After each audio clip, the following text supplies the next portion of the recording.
Hello, welcome back. This is Jacob, and today we are gonna be continuing the Let's Play for Reverse 1999. Alright then, so last time we went through quite the character story, or shall I say rather stories. But yeah, the Beryl story was definitely a very good depiction of her as a character, plus a lot of little details about what she was up to behind the scenes of some story events that I have already went through, plus some teasery stuff for the future as well on top of it. And all I can say is, well, I still don't know what the spoiler is. I legitimately have no idea what the spoiler of that story was, outside of maybe the town at the end where Beryl and Brume were, but outside of that I have no plan. Like everything else that was kinda in the story, especially at the end of the story, was kinda the thread. Already heard it at the end of the current patch story. That there is another storm. I mean, duh. That the resurrection ritual will happen. Duh. That's kind of like what we're building up to. I mean, I'm fully expecting it to happen at some point. Yeah, outside of that, I have no idea. I can only imagine that the place maybe is the spoiler. Don't confirm that, by the way. I'm just speculating.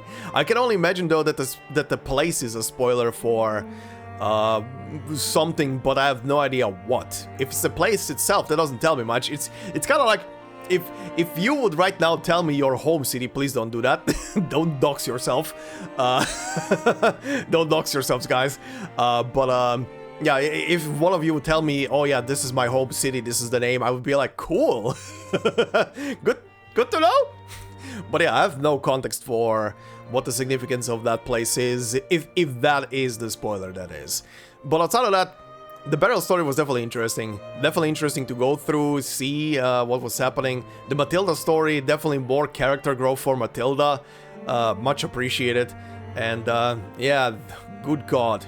But yeah, also coming back to Beryl, there was a couple of very interesting little parts. One being, one of you guys pointed out how similar Beryl's circumstances and family stuff are compared to Isolde, being the whole bloodline inheritance thing and powers driving someone to losing their marbles, essentially, like Beryl's mother essentially going through all of that ordeal to just stay alive and then just accepting her fate at the end of the whole thing. God, that was something as well. And also Beryl, one of you pointed out that Beryl, the thing that I was bringing up as well, that sounded like Beryl was talking about the spinning wheel. Apparently she is talking about the spinning wheel, which is very interesting. I do have to say, I do love it that in this game, unlike most other gacha games, the gacha summoning mechanic just in most other games gets kind of shoved to the side after the initial introduction and forgotten completely for the rest of time.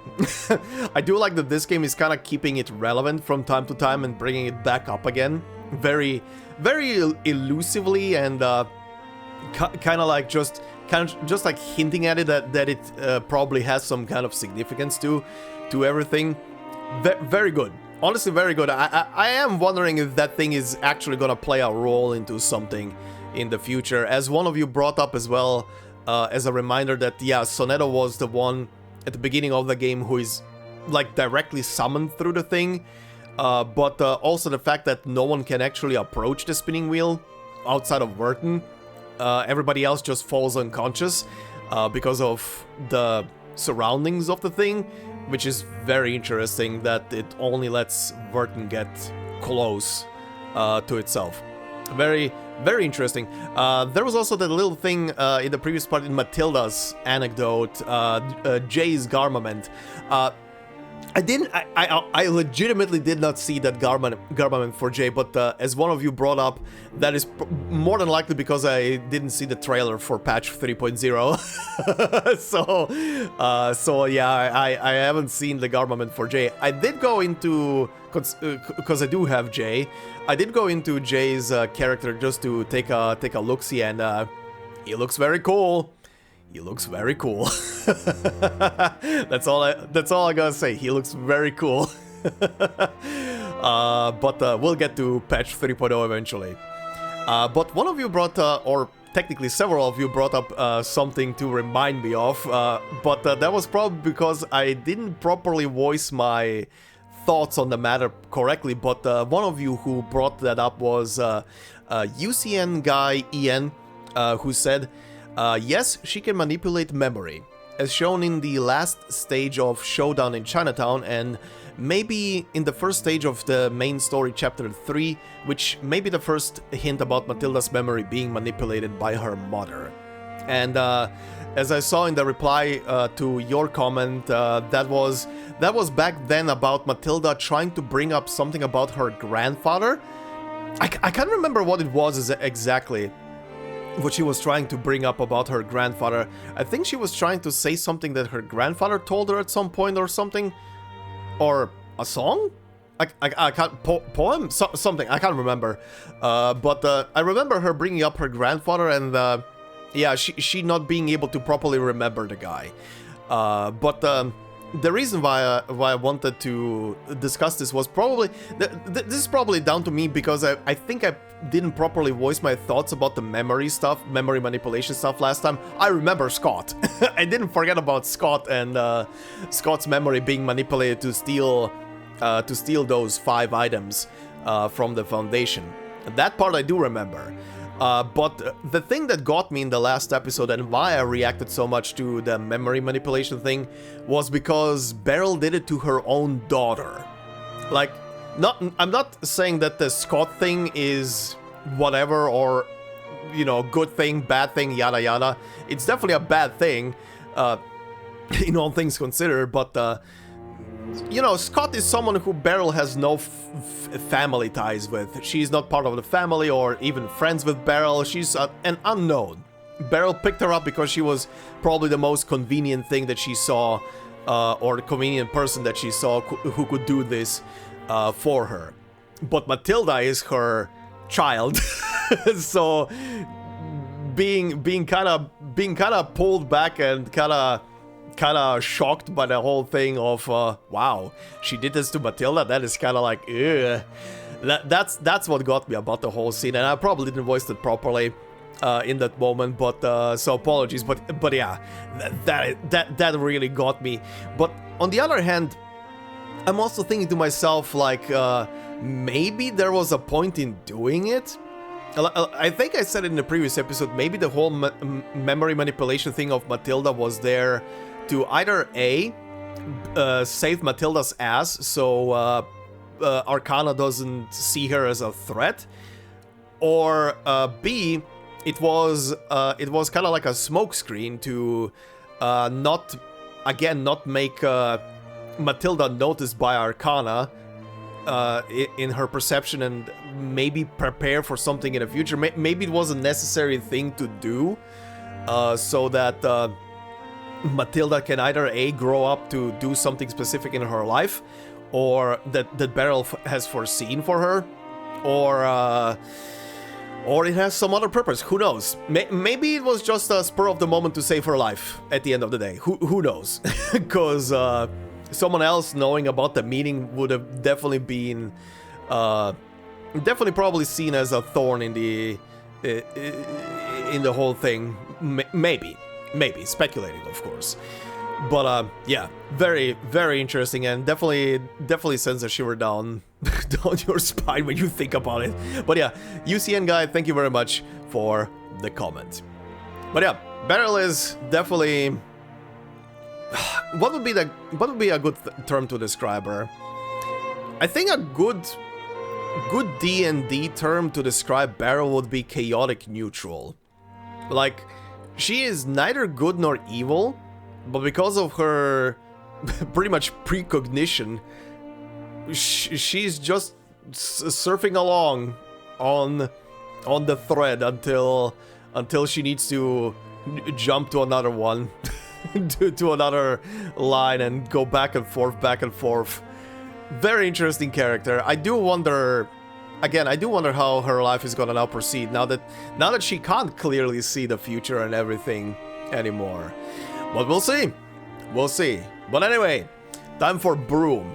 Also, quick reminder, considering this is gonna be the final episode on this patch, next episode after this is gonna be going back to Ulrich and Barcarola and those two character stories.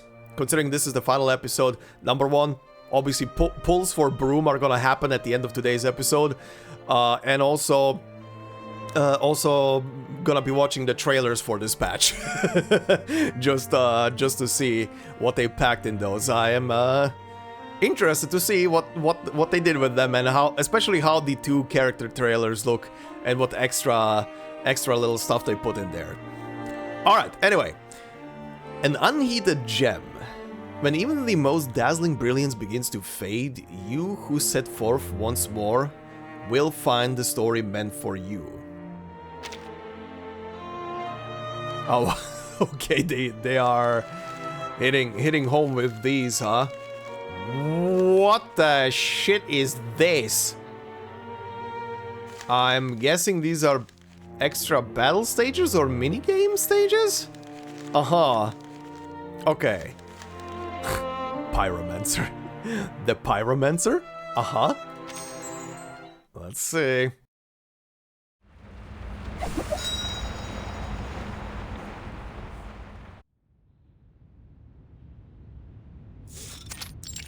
Safe house. Oh, are we picking up in the safe house with her and Beryl? With the sound of a creaking door and the slow patter of trudging footsteps, a young woman steps inside. Beryl silently watches the very young woman. Her shoulders are soaked, darkened with rain. Your trip to Vienna was not especially pleasant, it seems. Uh-huh.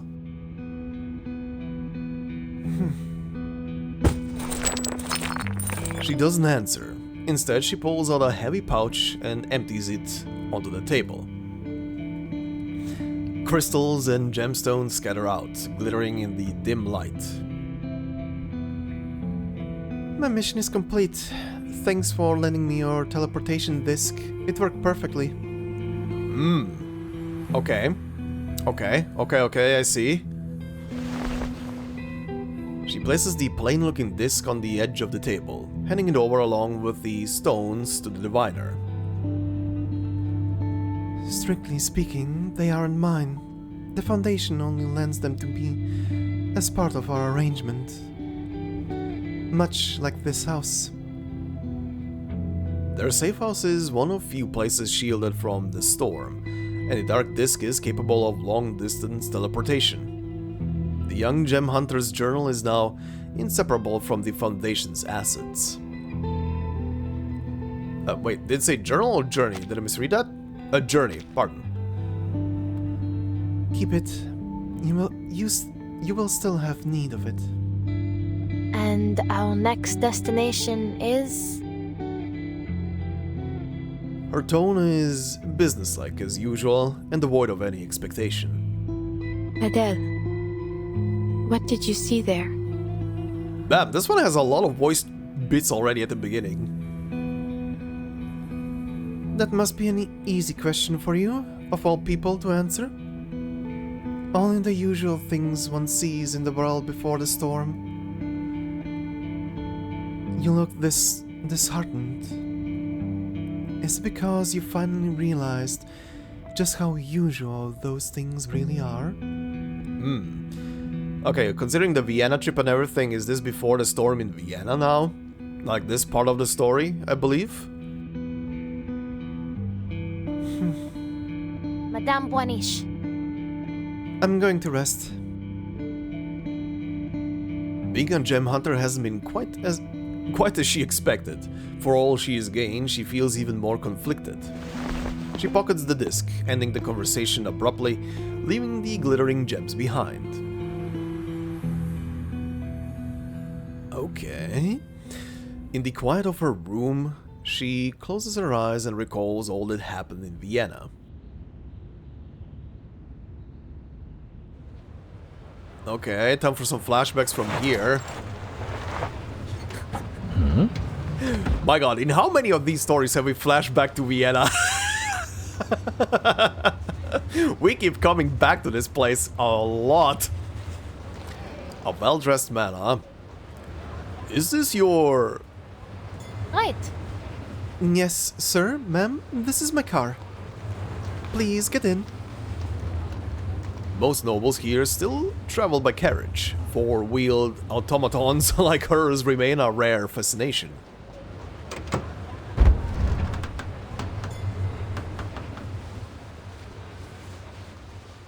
I find it funny that she still has a car.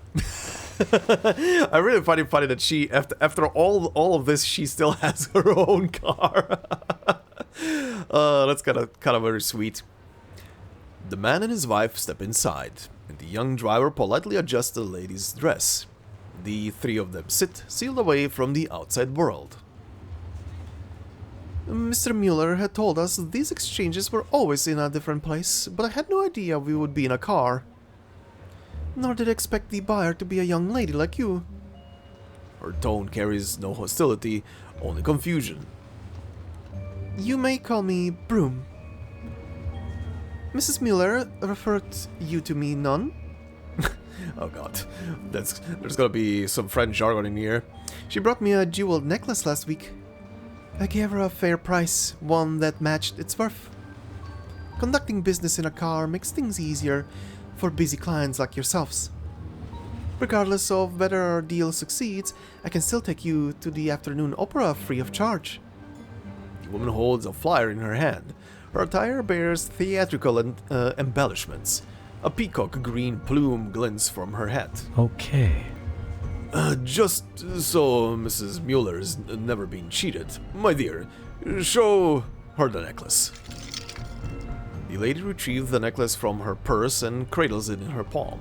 That's We bought this a few years ago in Paris. good. Emerald, not bad. She receives the pendant carefully and lifts it toward the light. The green retracts across her face, vivid and pure. Refracts, pardon. She doesn't need her arcane skill to know this gem meets the standard. Ah, why the squelching sound?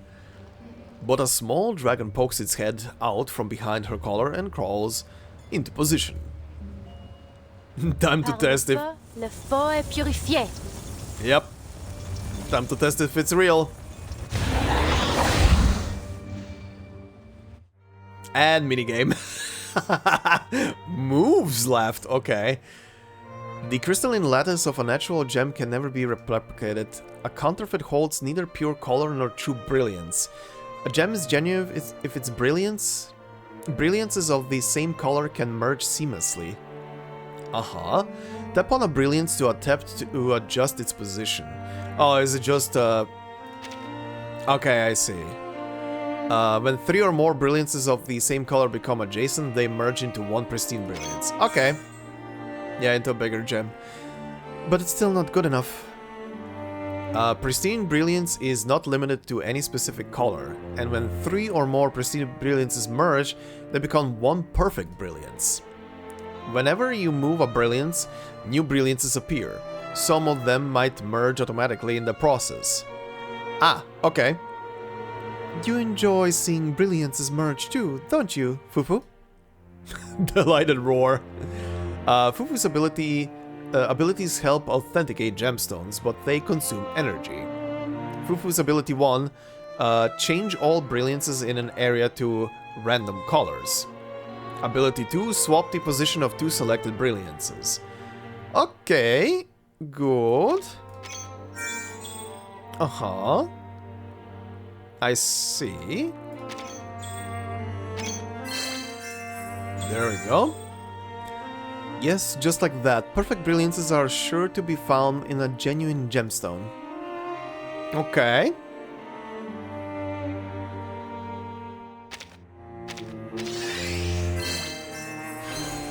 There we go.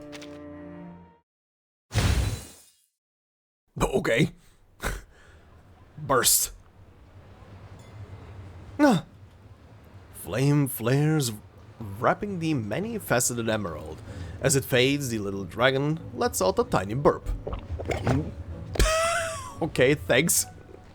The gem in her palm remains untouched. Apologies for the fright. My associate here helps me authenticate gemstones. I'll take it. This one matches my requirements. I'll buy it. You are... You're an Arcanist. My family has used our flames to distinguish genuine stones from false for centuries. The man ruffles a little at the claim, not fully convinced of her pedigree. The driver lets the topic drop with a turn of the wheel. Quite the performance, but then Mrs. Mueller assured us you could be trusted, and we've known her for 30 years. How much will you pay, and when will we receive the money? It's yours. Right now, sir.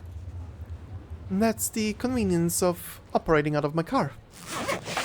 She opens the back on the seat and takes out a thick stack of bills. Just like that? There isn't anything to sign? Right. Not at all. But if you're worried about the bills, we can make a stop at the bank. Dear? Now, Vanya, we don't have any time to spare. But, dear heavens, must you go? She covers her face with her handkerchief and cries softly. Don't do this. Anya, don't say that. Serving is honorable. We are defending our nation's pride. Come now, dry your tears. No one must hear you speak this way. Miss Brume. Rest assured, sir, everything that happens in this car remains private. Okay. War, right? Thank you. Thank you. Just take us to the theater. We've looked forward to this performance for a long time. The vehicle starts forward. Dear? Listen, Anya. I only need 2 pairs of sturdy boots. You keep the rest of the money. Go to shows, attend dances, whatever you like. I know you enjoy them. Have Mrs. Mueller or Valerie accompany you. Listen. Until we win this thing and I come back to you again. Alright, right here. I'll listen to you. Her voice still trembles, weighted down by grief and hesitation.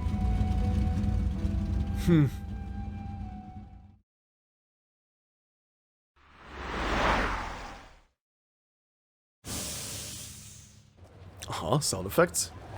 That's a background that I've seen before. Riverside. A couple. I met a married couple and bought an emerald from them. Of course, it wasn't my own money, and I made sure the price was fair. The driver relaxes against the car door, writing slowly and carefully on the postcard again against an as yet unread book. There is no recipient, no signature, no address. She quietly jots something down, then tucks it back inside the pages. Halfway through, a voice calls out. Hey! Hey! It really is you! You're the gem hunter, right? The short-haired lady who's been driving around. Look, there's your dragon! At the comment, the little red creature on her shoulder puffs out its chest proudly. Yeah! The mysterious gem hunter. You're the talk of the town. Hey! Hey! Sorry. Hey, yeah. Show us the famous legendary magic, please, won't you? The sun is... Oh boy, goofy music. The sun is high. The young men are grinning and playing drunk. Plainly drunk. Famous? Let's say you can breathe on a stone and then fire appears. If the gem is real, it comes out even brighter than before. But if it's fake, it crumbles to dust, like it was never even there. Of course. Well, fakes aren't worth anything anyway. Rumors of a fabled gem hunter had already spread throughout Vienna. That was very much intentional. The flame of her arcane skill draws anyone with gemstones to come and trade. The fame comes with a growing pride. There is a heat in her chest that's hard to suppress.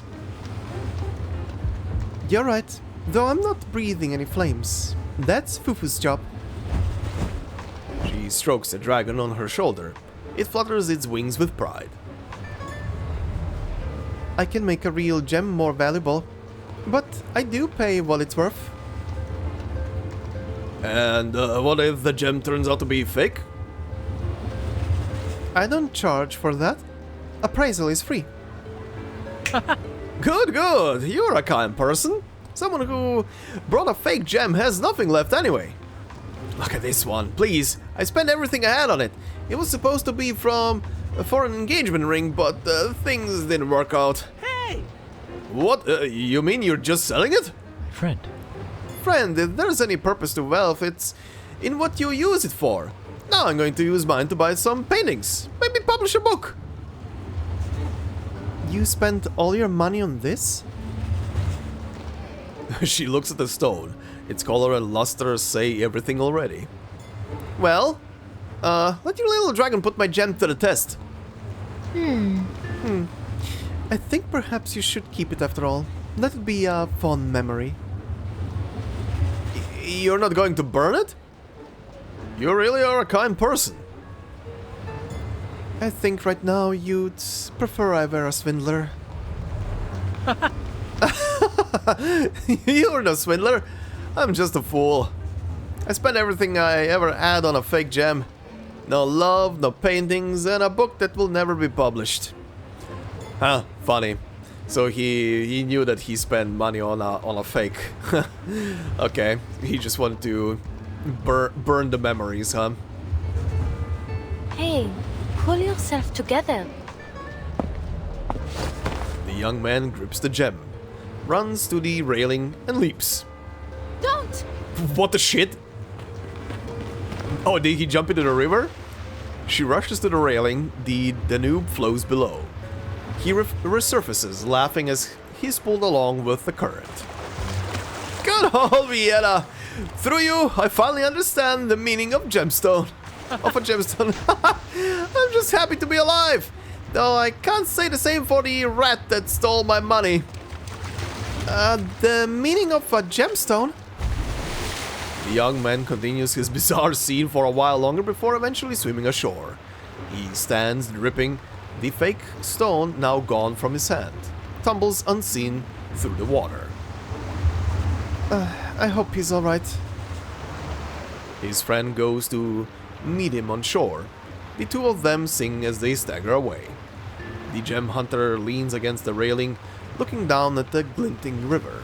She has seen days like this in other places and lived through them. A small smile creeps onto her face without thinking. Interrupted by a familiar ring, a message from her employer in Paris. Adele, Come back. The storm is coming. And this is where Rihanna goes to shit. Alright, interesting.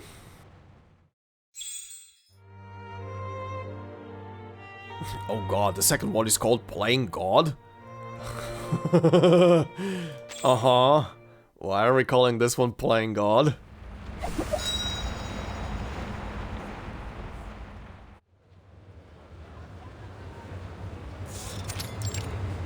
Alright, still in Vienna. The city bristles with anticipation for a war that will never come. The storm is set to arrive in just 3 days. Operas and balls follow one after another. Poetry and calls to arms echo together. The young gather every night. New publications appear daily. The air is so alive, it borders on absurdity. You are? Newlywed woman. Are you the one who buys gemstones? Right. Yes, madam. You may call me Brume. Please get in first. I've never ridden in something like this. Is it safe? Completely. But if you're worried, I can leave it off. Oh, Oh, alright. She lifts herself into the passenger seat nervously. Step into my office. The driver's expression is hidden in shadow, but the look of her passenger's face is one of equal parts of and terror at this strange new marvel of technology. I heard that. Apparently some famous writer is hosting a poetry reading at a cafe nearby. She breaks the silence, hoping a bit of local gossip will put the young woman at ease. I'm sorry. Really? I'm sorry. I don't know anything about that. I don't really care for poetry. Nor do I. It's just something I overheard from a few passengers this morning. They were already drinking at that point, though. I don't like their chances of making it through a poetry reading. Maybe. More young people with nothing to worry about in life. Vienna seems to have more poets and writers than cobblestones. Her tone comes across begrudging, but there is an odd helplessness to it. Right. Painters, musicians, opera performers. I've driven every sort and kind of them. Done business with them as well. I don't know if I will ever understand them, but they've always treated me fairly. I think maybe they're just satisfied with their lot in life. Satisfied? Miss Brume, I wonder how many people you see like me, selling off their dearest possessions just to survive. She carefully takes out a crumpled handkerchief. Wrapped inside is a ring. He was just like them, so passionate. He used to write me poetry. Until he put down his pen and picked up a rifle. Those hands weren't meant for digging trenches. When he enlisted, it almost seemed he was happier than on our wedding. It had only been a week. 3 days ago, they told me he was dead. There was an outbreak in the camp. Yeah, a lot of people also died to a shit ton of disease in, just in the trenches. Not even seeing proper war, just sitting there. Why did I let him talk me into that wedding? I was so naive. Now I'm left to divide a meager widow's pension between myself and his family, with bread and meat nearly as dear as gold. But please, the ring, how much is it worth? I was hoping to place some flowers on his grave. What if? Passionate, stupid man that he was, my heart was buried right along with him. But if it's a choice between flowers and food... Never read poetry, miss. And never fall for a man that writes it for you. Those sweet, dangerous words will make you forget reality until it's too late. Outside the window, another group of drunken revelers passes by, locked arm in arm. One bumps into the car, then staggers away. People like that live as if there is no tomorrow, but I can't. That's why I came to see you. You wouldn't believe the happiness I felt when I first saw this ring. The promises it held. Now. Now, these gems mean nothing. They're only a means to an end. Brume ponders the words, not yet moving to take the ring or even to speak. At last, she takes a slow, deep breath and tightens her fingers around the steering wheel. If I told you there was a reason behind their odd behavior, would you believe me? Now, my dear, watch your tongue. Don't talk about the storm. Their passion and excitement might not be their own. They're simply reacting to something happening in this place. The woman looks out the window with a pensive, wistful stare. Hearing you say that, I actually feel a bit relieved. I was born and raised here, but I've never seen anything like this. I started thinking that one day everyone else woke up and decided that life only existed as an excuse to write more poems. Or maybe there was some secret way to trade pretty words for food. Why? I'd rather believe what you say, but then, why is this happening? There will be a storm. One that will change everything. Well, not exactly what is written on screen, but yeah,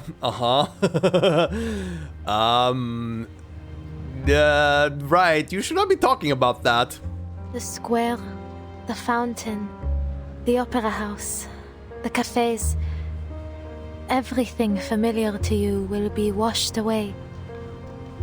And so will we. Her brow knits, like she's hearing something impossible. She tries to understand. You mean the rain will be that heavy that it'll wash all of us away? Then the government should do something before it comes. No. No one can do anything. No one can stop the rain, madam.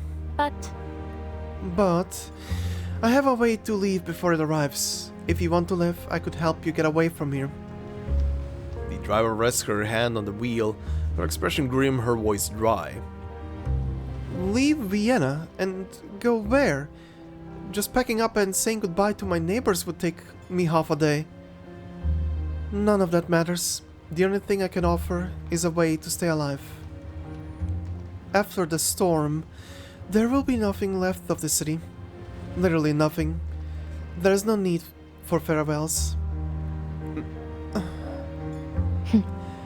Maybe you are one of those poetry people after all. But I also feel like you're telling the truth. Days this strange can't last forever. She falls silent. Now it's her turn to think. Soft rain begins outside, pattering lightly overhead. After a long while, she speaks again. I'm sorry. I'm sorry, but I have to go back. My family needs me. Thank you. Thank you, truly. You said there's still a little time. I think I'll go out and buy some good meat and make them a proper dinner. They were right, weren't they? To live is as if there were no tomorrow. I should have known. This ring... It's genuine. Par le feu est purifié.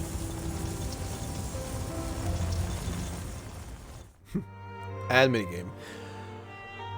Okay, also, yeah, Brume talking to random people about the storm. Oh boy, I wonder if that's gonna have some repercussions.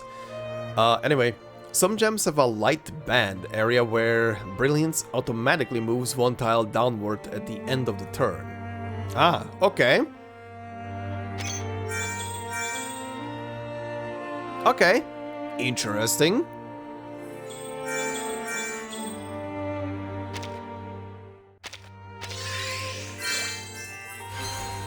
There we go.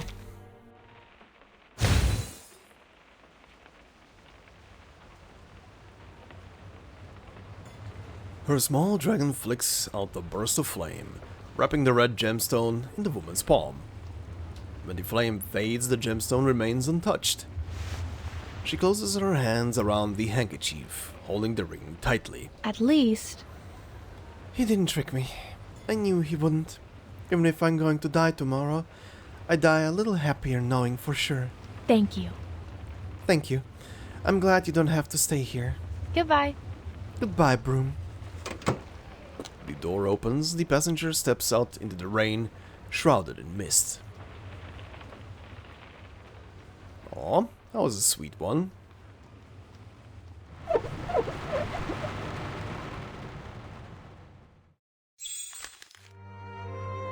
Alright, freedom, dignity, peace. Uh-huh.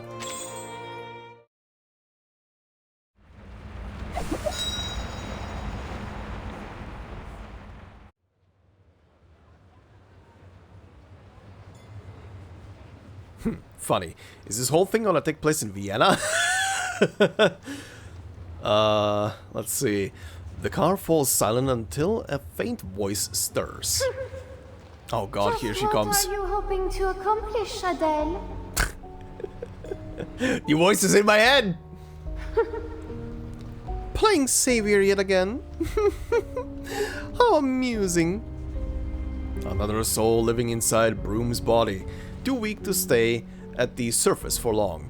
I was wondering when she's gonna chime in. She may only have a single moment, but she's never one to waste an opportunity to sneer.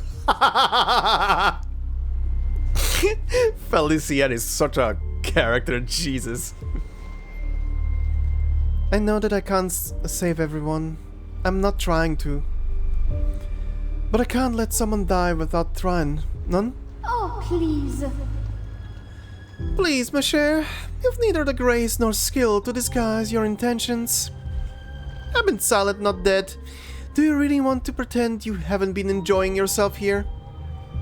driving around in this contraption, living out a long forsaken dream. I feel the smile on your face every time you hear them calling you a gem hunter.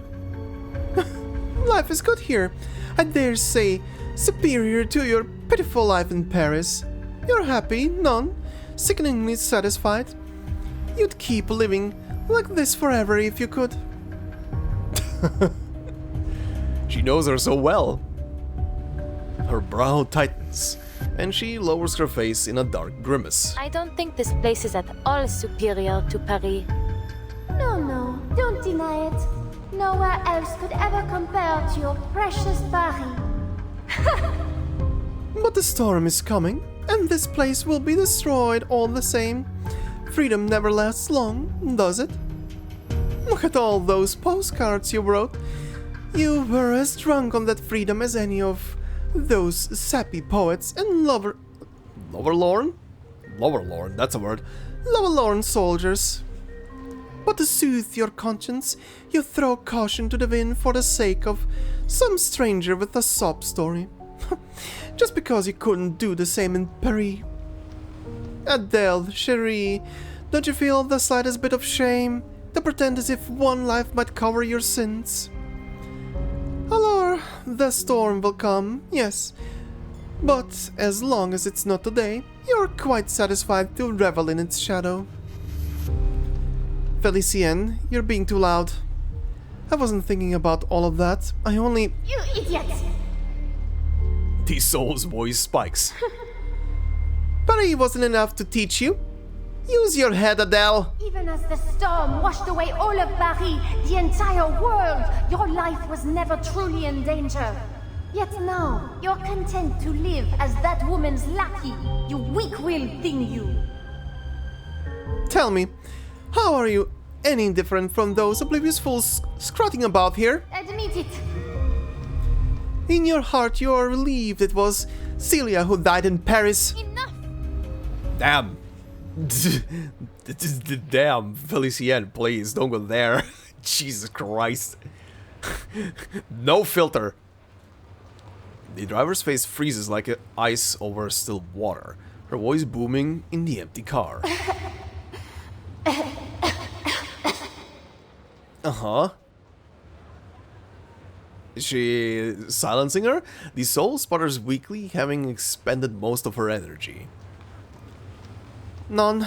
Not once have I felt anything like relief about Celia's death. How could I ever? She was my best friend. The storm. It caused all this. Adele. Whatever you accept it or not, this is the world, as it is.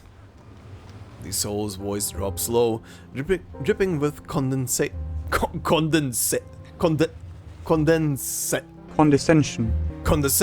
Holy shit. So stun-locked. So stun-locked on that one. Anyway. I used to look down on the petty aristocracy as they knelt and paid homage to barons' banquets. I never imagined I'd one day be kneeling, begging someone to let me live. And you still cling to ideas of freedom, dignity and peace in a world like this. That sort of idealism is worse than nonsense. Honestly, Adele, you should leave Beryl. She will never protect you. Oh, and then what? Shall we join Manus Vindicte? I certainly wouldn't object. If it weren't for them, Celia might still be alive. Everyone could be alive, and everyone could be dead. The only thing that matters is that Manus Vindicte can control the storm. The only thing they can control about the storm is literally push it along. What are you talking about? So what? They've twisted the world into something unnatural, where only people like them can survive. I don't want a world with only one kind of person, one kind of madman. I would never want that. I've always hated driving in places like that. Their ideal world is like a street with no signs, no rules, only chaos everywhere. I've always hated driving in places like that. Felicienne, I've always let you speak your mind, but if you ever bring this up again, even once, I would ask Madame Boaniche to remove you. Adele. You... She gasps until she finally spends all her energy and fades back into slumber. The argument ends without resolution. It doesn't feel like victory. The taste of that last threat hangs acrid and sharp on her tongue. Finally, she starts the car and drives forward, cutting through the misty rain. These two have such an interesting relationship. They have such an interesting relationship. It's like, there is a mutual respect between them. There is some form of friendship between them as well. And some form of support between the two of them. Like, they want the best for the other. Even though there was that whole shtick of Felicien trying to take over Brume's body and everything. But that was her selfishness of trying to be alive again. But at the same time, as she was taking over her body, she was still complimenting her. So she definitely has quite a respect for her, which is very interesting. It's very interesting considering how Felicien is very high-nosed and sees herself better as most other people because of her lineage. Very interesting relationship between these two. Another night passes, and her mood does not improve. After leaving Paris, she had become a true gem hunter, chasing glittering stones and bringing them back to Manabouaniche to serve as mediums for divination. Outside, the world is crossing another storm, but inside their shelter, the diviner has covered a table with crystals and gemstones. Pale hands place them one by one, marking them with intricate, unfamiliar sigils. Brume sits across from her, sleepless eyes dropping with each pass, unable to make sense of what she sees. Madame Boiniche. Are you preparing a reading? Shh. The rain does not last long. Be patient, Adele. Her pale eyes reflect the gemstone's glow. She speaks softly, unmoved by the events unfolding and refolding outside. Adele is quiet as she watches her ritual, her eyes catching on the glimmering gems as they clink against one another. Just as the rain slows outside, the gemstones on the table shatter all at once, their luster gone. Did the ritual fail? This was different from your usual readings, n'est-ce pas? You noticed, yes. This wasn't really a reading at all. It's a different kind of ritual, though it still requires gemstones as a medium. Madame Boiniche. Are these stones useless now? As far as rituals go, yes. They cannot be used again. Do you find that regrettable? No. After all, you must have wanted me to purchase them for a reason. Well, perhaps a little. These gemstones, they have their worth and their stories. You said this wasn't a typical reading. What was this ritual for? Is it something to do with the truth of the storm? Her eyes sharpen. The daze of fatigue disappears. She sits up without realizing, her voice edged with hope and urgency. You believe that by giving me the gemstones, you will learn the truth about the storm. Is that it, Adele?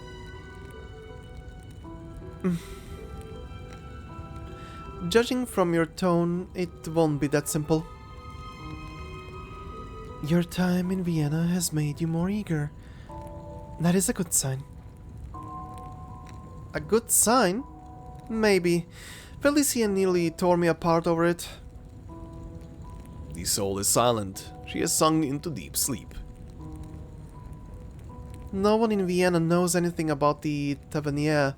Everything in Paris truly was erased by the storm. It's odd that I would only realize how proud I was of that name after it's gone. So in this, to be fair, in this reality, maybe the name doesn't exist for her family anymore, but maybe the Tavernier still exists, just under another name now, in this new timeline. Interestingly, maybe? I don't know. Her long fingers turn over the shattered crystal pieces, her gaze dimming. Even if I was only a driver, I was not an ordinary one. I had stories to tell. Those days are long gone, and I realized it too late. Adele, Truth cannot be bought or traded. It reveals itself only along the way. you have already set foot on the path in chasing gems and the truth of the storm. You have faced failure after failure. Yet with each attempt, you draw ever closer. You mean I will find the answer myself? You saw this in the reading. The diviner's smile is faint and distant, like snow melting in water, gone in a breath. Adele, That, Adele, is something that requires no divination to see. I need gemstones. You seek them. That is all. What happens along the way is your path to follow alone. I seek them. It's still hard to believe. Me, a gemstone hunter, in a world ravaged by the storm. Her gaze holds on the glittering slivers that have scattered across the surface of the table. But I don't quite understand, but gemstones do not change. Perhaps that holds more meaning than trying to save people lost in the storm. She lifts a shard and peers through it, her vision suddenly recolored to match its hue. Minigame? Oh no, never mind. Very interesting. Okay, so I wonder if this is gonna end now in the same place where Beryl's story ended last time. It's definitely going along the same lines, just we are a tiny bit behind. Okay. A business opportunity.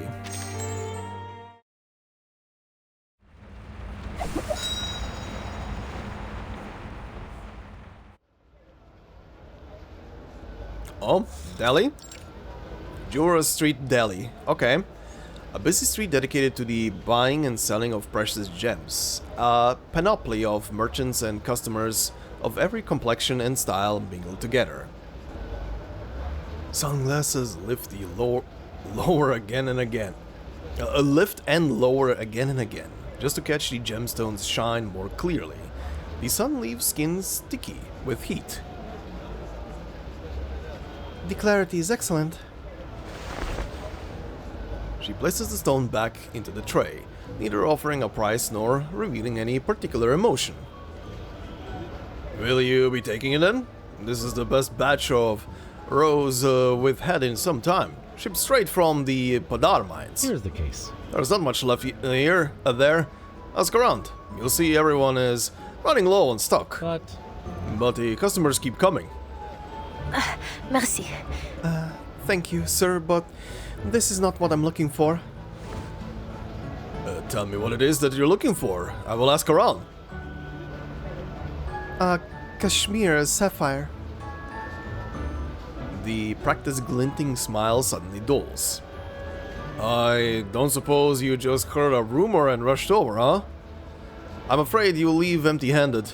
Listen. Look at you, green as grass. Take my advice, miss. Searching for a sapphire like that here is useless. Not even the most experienced hunter can find such a thing. You think me an amateur then, none? Let's not put it that way. It's only that you're searching for the rarest of stones. To come all this way and leave empty-handed would be worse, I think. Unless you have no choice, I advise you to lower your expectations. No, I see, but I don't intend to change my goals, sir. Then go ask around if you must. A commotion cuts off their back and forth. Mina's father. Shoo! Stop bothering me. I'm not buying your stones. Mina, come here. Don't pay him any mind. Okay, this girl. Right, there was a scene where she was recognizing someone, but she was in a different place, right? But Tell him to go back where he came from. Trying to trick me with these obvious fakes. what was that sound effect? Can I hear that again? Oh wait, no, that was this line. 1 minute. I will give you 1 more minute to clear off and leave me to my business, or else I'll lay hands on you. Uh-huh. Can I hear that sound effect again? What the shit is that? A dark-skinned boy is shoved down into the street, kicking up dust. He springs up, clutching a stone, and stubbornly leaps toward the counter. Hey! It's real. It's a good stone. Calm down. Hey, calm down. The gem hunter, having become well accustomed to settling disputes, finds herself pulled unconsciously toward the situation, raising a hand to draw their attention. Those gathering turn to the self-appointed mediator. Seeing a fine crystal flash on the back of her hand, the gem merchant's face softens toward the potential customer. What is it? So, what's going on? What makes you think this stone is a fake? The boy moves close to her, feeling both protected and newly hopeful. Here is the case. Miss, you don't know this boy. He likely stole his father's truck to come here. And it wouldn't be the first time, I can tell you that. He's just a miner's hand. He never brings anything good. All these stones of any real quality don't make it past their foreman. So whatever he's holding now is either fake or stolen. This kid thinks he can just do whatever he wants. The guts. This one I dug up myself. I promise it's good. Give me a break. I won't trade with some ruffian like you. If there's any justice in this world, then you'll get a proper hiding for taking that truck. A proper hiding? Oh. A proper whipping. Hide. Yeah, okay. He waves his hand like shooing flies, showing no pity. Dad, why not at least look at the stone he brought? Maybe he's telling the truth. Mina, with people like him, kindness gets you nowhere. If you get tangled up with that little thief today, it puts our business with the mines in jeopardy. I see. Still, I think it would be alright just to take a look.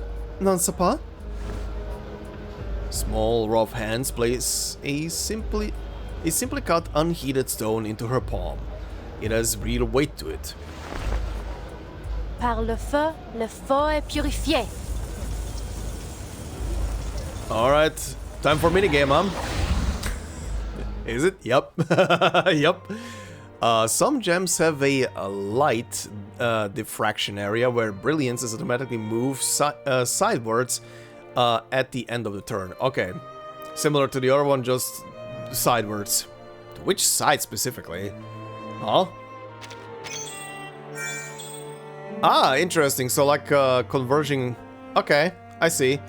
Fun.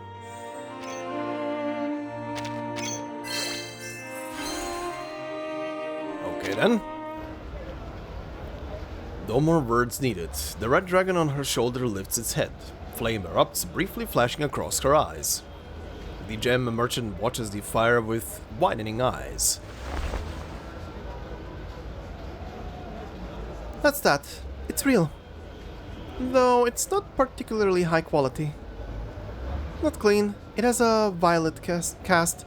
You cut this yourself, none? See the lumps and notches? You've all but ruined it. I'm not sure, Dad. You were using an arcane skill to appraise that stone just now. That's right. Have you heard of it before? She looks at the man with a sudden, eager curiosity.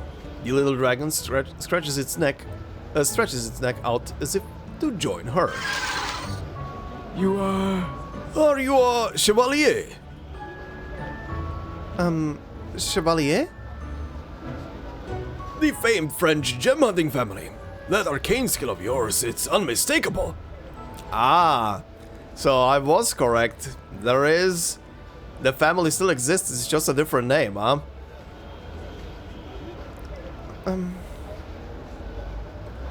She looks away. The red dragon's wings droop, suddenly lacking spirit. You're mistaken.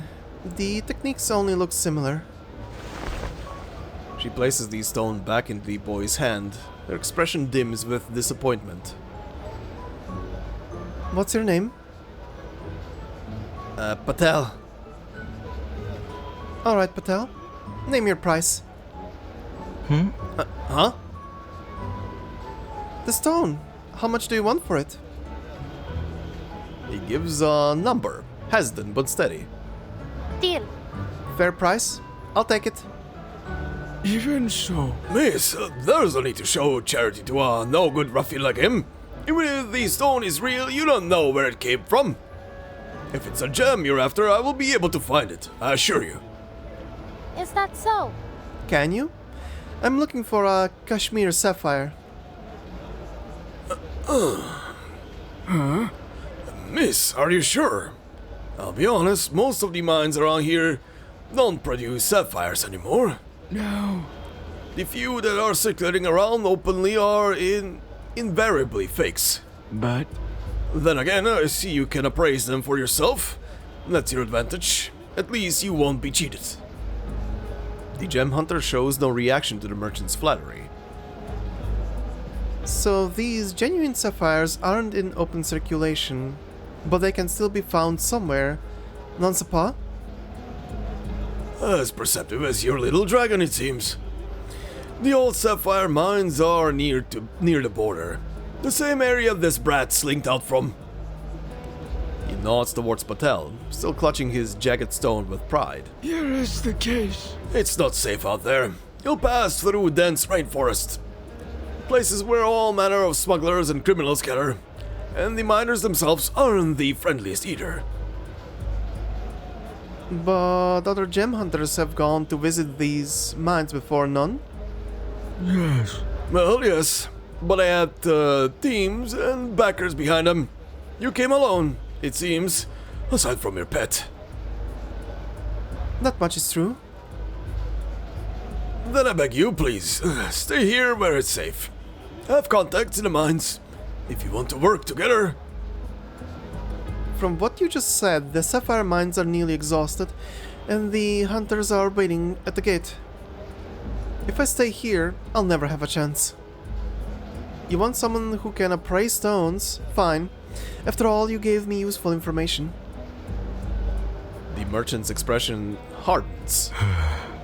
Miss, I don't want to sound harsh, but going into the mines alone is as good as a death sentence. He scans her face, hoping to see some sign of struggle, some hint of fear or unease or anything.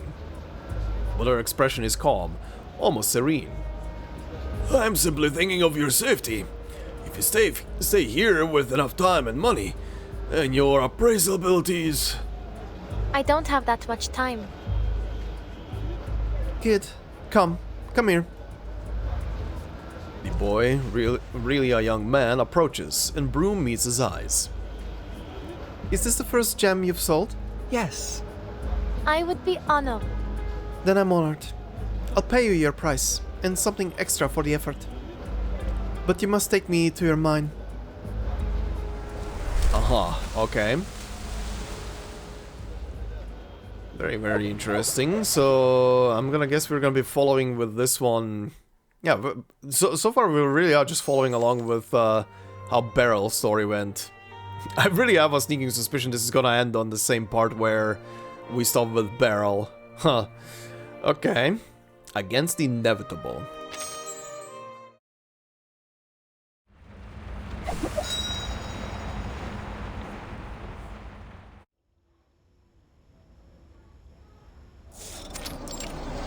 Jewelers Street, Delhi.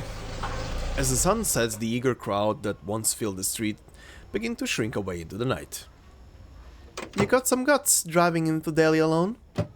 She loads the supplies into her car and pats the roof.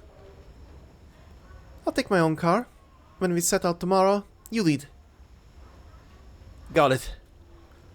He's quiet, but seems to be in good spirits as he helps load up their supplies. Mina furrows her brow as she watches them. She makes an odd pair with Patel. Despite being the same age, they look years apart. Sister. Oh, you can just call me Brume. Or Adele. I'm sorry. Adele, I'm sorry about my father. No, You don't need to apologize. He's a merchant. He has his reasons.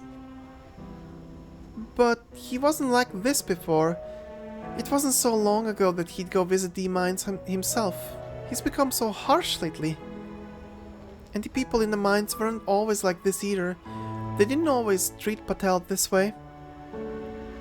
They both glance toward Patel sitting in the truck bed. His arms and legs tell the story in a patchwork of bruises. It's dangerous. Adele, maybe you shouldn't go. The mines really are risky to visit now. Mining gems is always risky. They wouldn't be nearly so precious if it wasn't. Even so, But you might not even find one, and even if you do, you may not make it back. My father is right about that much. There are so many dangers to avoid. But I don't want to avoid danger. I don't intend to give up just to play things safe. Mina falls quiet. She knows nothing she can say will change this woman's mind. Hey, don't look so down. Maybe I really will come back with a sapphire. I hope so. what? This is what you have to do, then I wish you luck. Thank you, Mina. That's enough. Okay.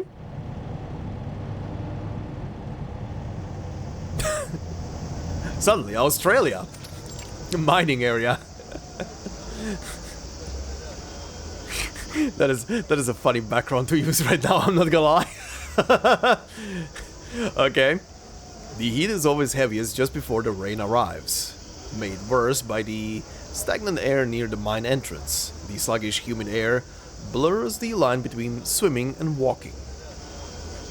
Shouts and hammering echo across the site. Even the threat of a downpour doesn't stop their relentless pursuit. Lucky enough, I suppose. With Patel leading, they reach the mine without incident. There. He points to a mine entrance where small framed workers wearing headlamps are preparing to descend. A few older men look on. Patel quickens his pace toward them. As he approaches, one of the men looks up, giving him a stony glare. As Patel reaches him, he holds out a hand and strikes him across the face. Patel! Don't! Leave him alone! Too late. Patel stumbles from the blow. Brume catches him. Who are you? Oh, Patel's father, okay. A friend of Patel's. Huh, a friend. His stone facade doesn't crack, even as he withdraws his hand. Patel, get back to work, now. Yes, father. Patel goes to fetch a large sieve. His own face now matches his father's, stiff and emotionless. Are you coming with me? I have to go sift the mineral sand. D'accord? Okay, not sure what that means yet. I guess that means of course. Your friend will only be too happy to help. A smile breaks through the facade, but his left cheek is starting to swell and redden. Ouch. A water source muddied and tainted from washing away the ravaged earth. A line of people standing along its bank, breaking up ore. Tired and thin old man playing out a cacophony of hammers. You, did well. Doesn't look like your first time. The words come out awkward, as if he isn't used to saying anything at all. At the water's edge, they lower the sieve into the pool, shake it to wash away the mud, and pick through the stones revealed in the bottom. Is that so, Master Patel? Maybe it's because I picked up some theory while learning to appraise gemstones. Theory? Knowledge. Methods. Oh, Like my brother. He was always interested in learning. He even knew how to write. You have a brother? Dead from heat stroke. He just collapsed one day. I'm sorry. Everyone here has lost a brother. My uncle was buried in these mines. The gem hunter lowers her head, hands in the sun-warmed water, feeling the mud between her fingers. You didn't want to come back, did you? I wanted my own money. His voice drops, almost swallowed by the babbling water and the arrhythmic hammering, but she hears it. When I found that stone, I hid it in my mouth. so It was mine. If you'd gotten a good price, you wouldn't have come back. After a long moment, he nods. My brother did the same. He was good at finding stones, good at hiding them too, good at staying away. But he always came back in the end. The last of the mud washes away, leaving only a few dull stones behind. Worthless. He flicks them into the water.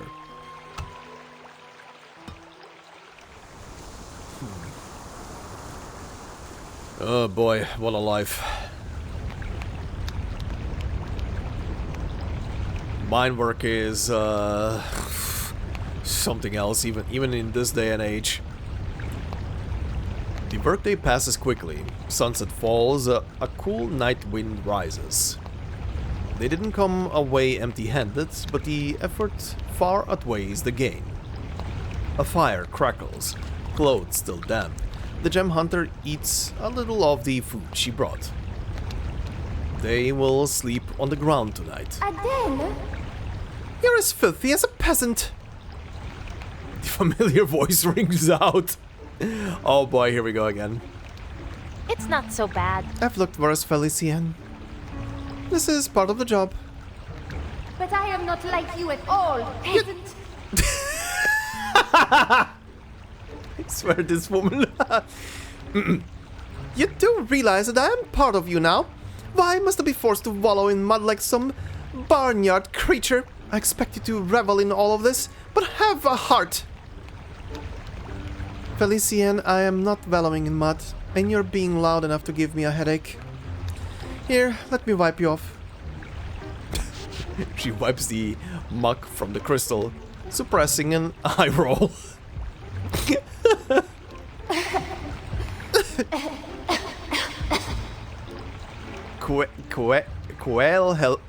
Horror? I think that's how you say it? Quite the horror? This is what you get for playing with mud all afternoon. Why must I suffer like this? Because you were a dickhead? That's why? Sorry, but I can't exactly take you off. Weren't you here for sapphires? What's the point of sifting through this dirt? Please, oh please, do not tell me you're enjoying this too. I haven't forgotten what I'm here for.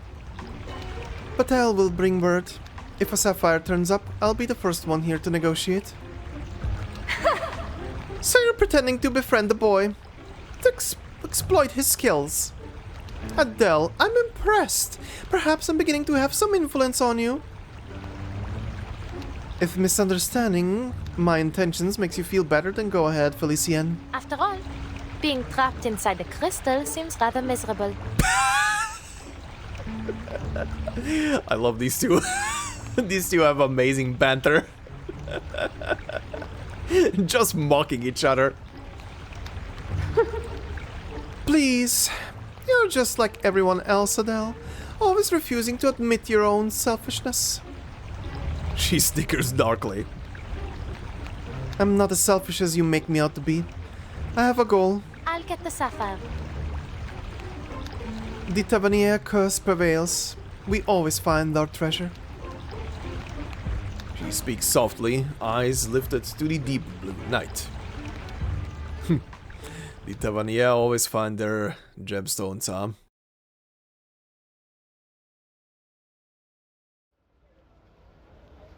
At first light, the mine awakens with the day.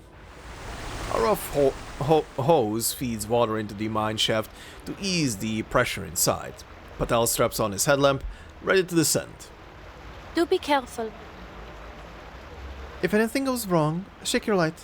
I'll pull you up. His body slips into the water. He nods once and swims deeper. His light dims.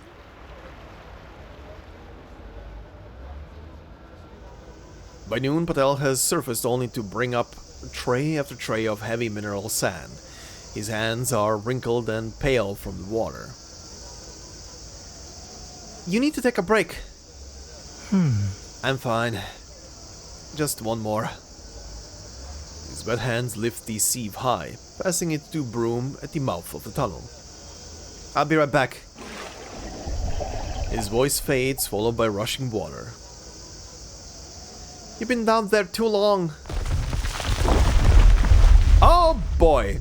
A sudden snap. At first it seems imagined, then she realizes it as then she realizes it is the support frame collapsing. In an instant, earth floods the shaft. The light blinks out. Patel! Mine! Collapse! The miners begin shouting over each other as they rush toward the site of the collapse. Oh boy. Will the boy live? Find out on the next episode. The Cursebreaker. Interesting name for a stage. Alright.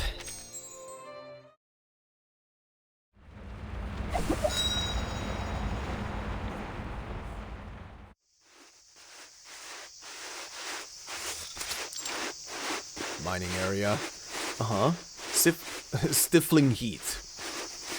They dig bent over the earth. With every minute, hope evaporates. Patel! Patel! But no one answers. His father is the first to stop digging. He stares at the mound of earth, empty-eyed. Keep digging! We must help him! He's dead. There wasn't anything worthwhile down there. I should have gone in. It was a waste of effort. His voice is flat. His eyes are red but hollow. We live and die searching for these gemstones. The only thing that's ever been worth it, that ever mattered.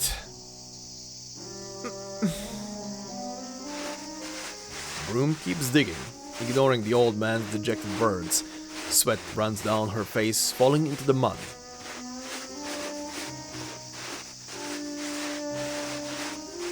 Near dusk, she finally unnerves him, but the crush of stone and dirt had already suffocated him.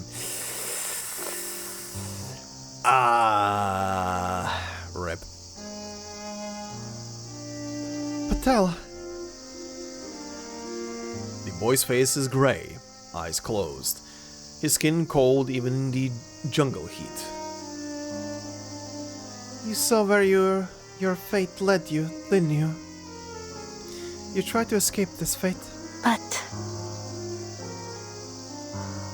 Her gaze drifts over the mining camp. At another entrance, workers are already gathering, starting their next shift. The lonely figure sits in the dusk beside Patel's still body, mumbling to herself. only the gemstones matter. Only the gemstones? She carries Patel's body to a place far from the shaft, as far from camp as she can manage. She She covers him in a mound dug by hand. Her entire body aches with effort, but still, she forces herself to prop up a few branches to mark his grave. Goodbye. Patel. She whispers. Well, rip the boy.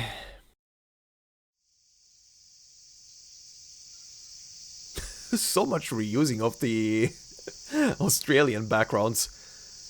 A new day breaks at the mine. None of the gathered workers seem concerned or even affected by their recent loss. You still here? His voice is rough, as if tired of her very presence. If you're going to stand there just judging us, why stay? Do you want me to cry for him? He isn't the first of us to die.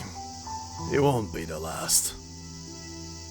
It's traitors like you that made this place the hellhole it is. Patel's grave is over there.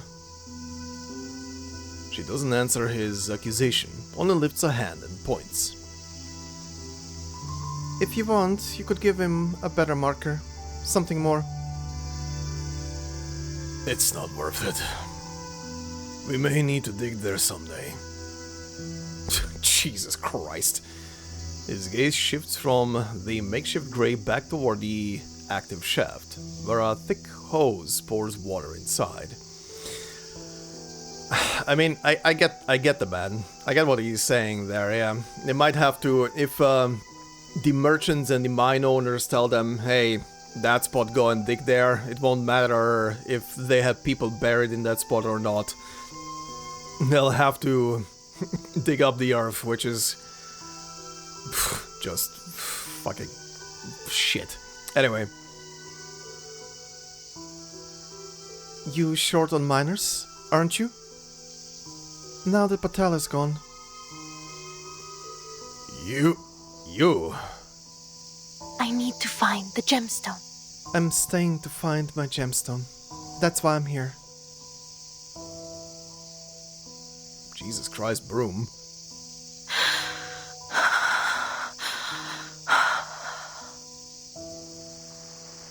The rush of water roars in her ears. Even in the heat, the water in the shaft feels cold.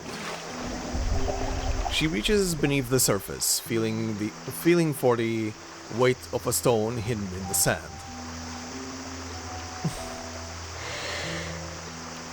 She takes a deep breath and plunges her head under. Oh boy, now you're diving. Oh, what the shit is this now? Oh. Oh, is that the Tavernier? Yes. Quite right, the famous gem hunting family. And she's donated the largest gem we have tonight. So young, living with so much wealth already. But Though I heard the Tavernier family is cursed. Inevitably, once they set out on their journeys, they will find something, but it will cost them their lives. Seems as soon as they find something of true value, death follows close behind. I do wonder about this Tavernier in particular. The lady hides a smile behind her hand, her diamond ring glittering. Dear. Dear, don't speak like that. This one is different. She's always known about the curse. Most of her family went to their doom, never knowing it was coming. She's known her fate from the beginning. Okay, enthusiastic as Adele, Tavernier! A spotlight illuminates the gem displayed on stage. Donated by Miss Adele Tavernier. Our thanks for the contribution to charity. A gem hunter, a knight, a true adventurer. She fears nothing, cutting through uncertainty and hardship, all to chase the gleam of light. She knew her destiny and still made a choice to follow it. Yes. Every Tavernier is born with that thirst for adventure, to do or to die, and usually both. When she set out, Adele meant to greet death and strike it down. She really is like a questing knight. Okay, the guests chanting Adele, Adele, Adele. But she has succeeded where many before had failed. Perhaps the curse is no more. It seems to me that nothing in this world could defeat her now. Her name will live on forever. More chanting. Okay, is this something that happened, that will happen, or some delirious thought she's having right now? Please welcome Adele Tavernier. Uh-huh. The lights glare down on her and the gemstone, bright as an engulfing flame. Miss Adele, please tell everyone here, how did you use one gemstone to change your fate, to change the world? Change? Change the world with a gemstone? Beautifully said. More cheering. I think she's delirious right now.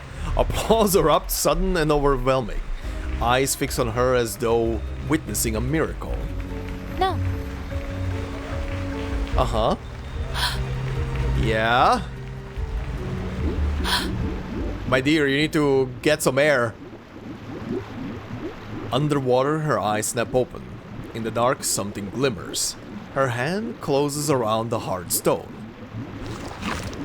The little dragon clinging frantically to her arm is shocked as a large stone is shoved forcefully into its mouth. It flails, chokes, and retreats frantically beneath her clothes. You, hold on to it. Dumb.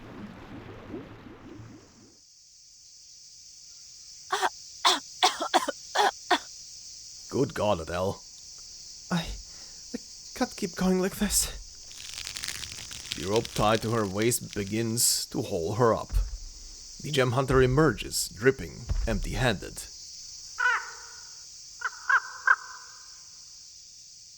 Yeah, she is empty-handed, but I think she's doing the same thing that Patel is doing, but instead of her putting the gemstone in her mouth, it's the dragon that has the gemstone in its mouth. Interesting. Okay, why gemstones matter?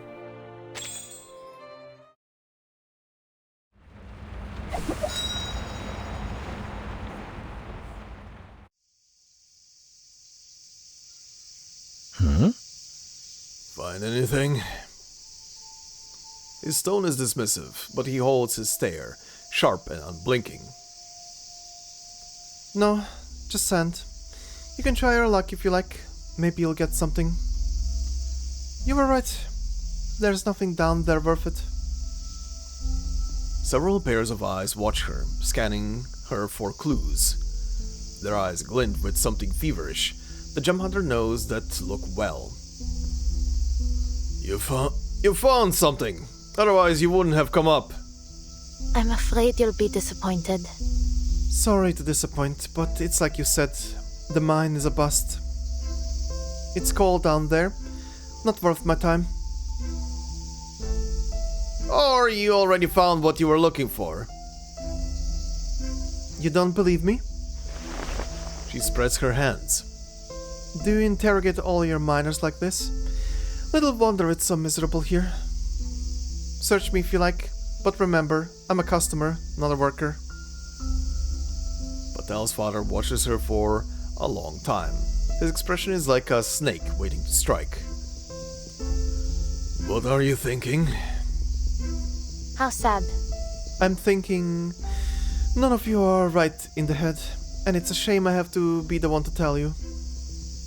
Patel died doing this work, and you barely even tried to save him. Like he wasn't worth enough for you, to you. If we had all dug together, we might have saved him. But you all just went back to work, even though there's nothing left to find. Sorry.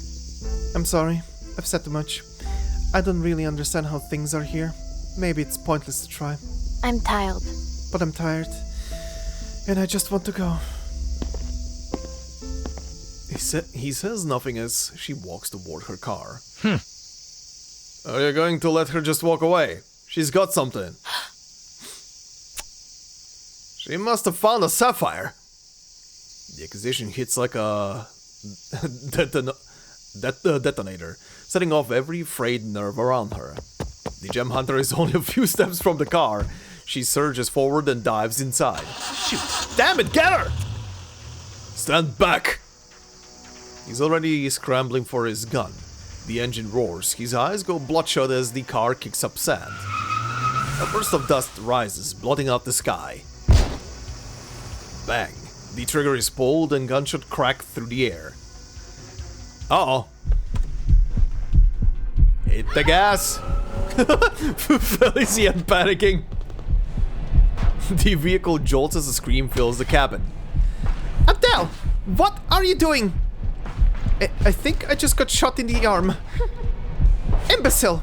You want to embrace the family curse and chase your own death? N'est-ce pas? Sorry. Sorry, Felicia, not now. We're being hunted. Gunfire tears through the air, skipping against the earthen road. It's all over if you die here. What was the purpose of all this? If you die, everything ends. Those men have lost all reason. They would have killed me over the gem whether I paid for it or not. I bet they were always greedy, but now with the storm so near, we don't know what they're capable of. Good thing I've spent so much time dodging traffic in Paris, none? Though I never would have guessed I'd use those skills to dodge bullets. Well, maybe I have. Maybe I have, huh? She laughs. It comes out half manic. She can feel the blood trickling down her arm. Adele. If you want to get yourself killed, you can have the good manners at least not to take me with you. What's wrong, Felician? You've more or less already died once, n'est-ce pas?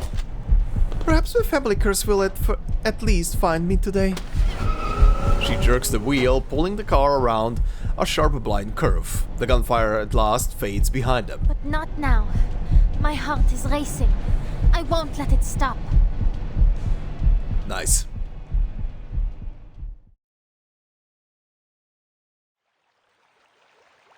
Oh, this background, okay. Rainforest. Let's hope I don't end up with just one arm. She filters water and washes her dried blood away. A short time later, she crouches while heating her knife in her campfire. She bites down on a rolled up cloth, closes her eyes, and digs out the bullet. Ugh. Oh, it was stuck in her arm? Ow. I wonder if my great-grandfather did this too. Mama used to say whatever I thought of their stories, his stories were always worse. But then, at least Napoleon remembered his name. Oh, damn. Oh. Your family has ties to Napoleon? Okay. She bites down on the bandage and ties it off. Are you proud of yourself now, Adele? The gem hunter goes quiet, pale. I just didn't think it would feel like this. So, this is what an adventure feels like, huh? Mm-hmm. All this for a single stone. Pretty tough, it might be. The little dragon climbs under her shoulder, avoiding the wound. It opens its mouth and spits out a rough-looking stone, panting with exhaustion. A raw, uncut crystal. The gem hunter lifts it toward the light. Only the gemstones matter. But this storm has changed what that means. My ancestors, my great-grandfather, my parents, in this world their stories no longer apply. Well, also this thing is blue, so I guess she found her blue sapphire. Why should we bother chasing these things anymore? No one will remember it. Our name will be forgotten or changed. Or perhaps feeling lost is also part of our fates? She murmurs it, sorrow softening her voice. The orbiculum gleams. Someone bound to fate sends a message. Adele, the storm is coming.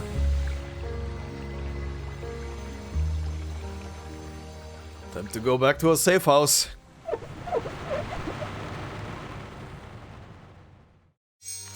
Alright, that was a fast one.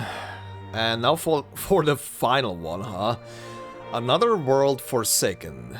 Okay, now let's see if this is gonna catch up to where Beryl's story also ended.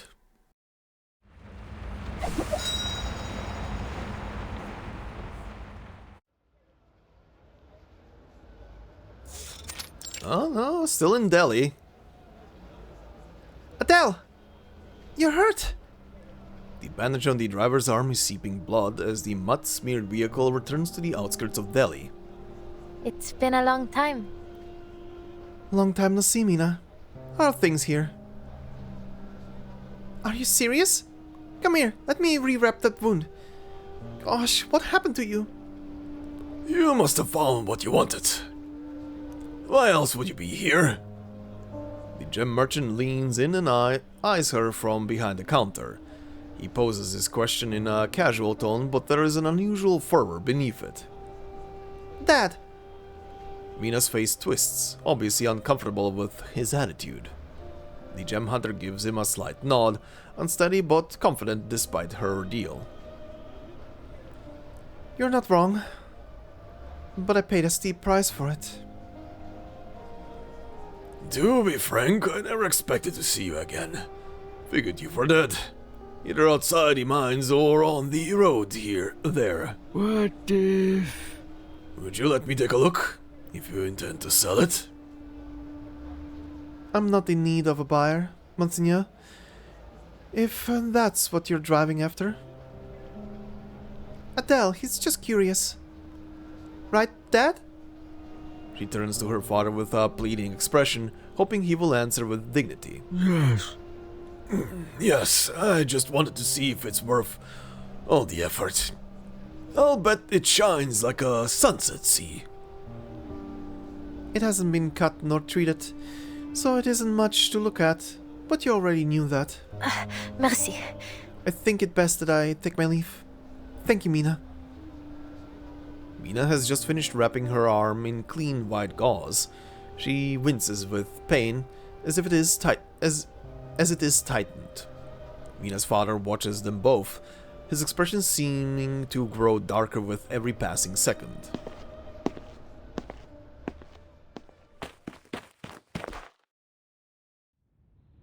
Adele! The girl runs up, panic and concern written all over her face. Where are you going to go now? Or I suppose I just mean maybe I could write to you. Dad has been acting strange each day, and it seems like he isn't the only one.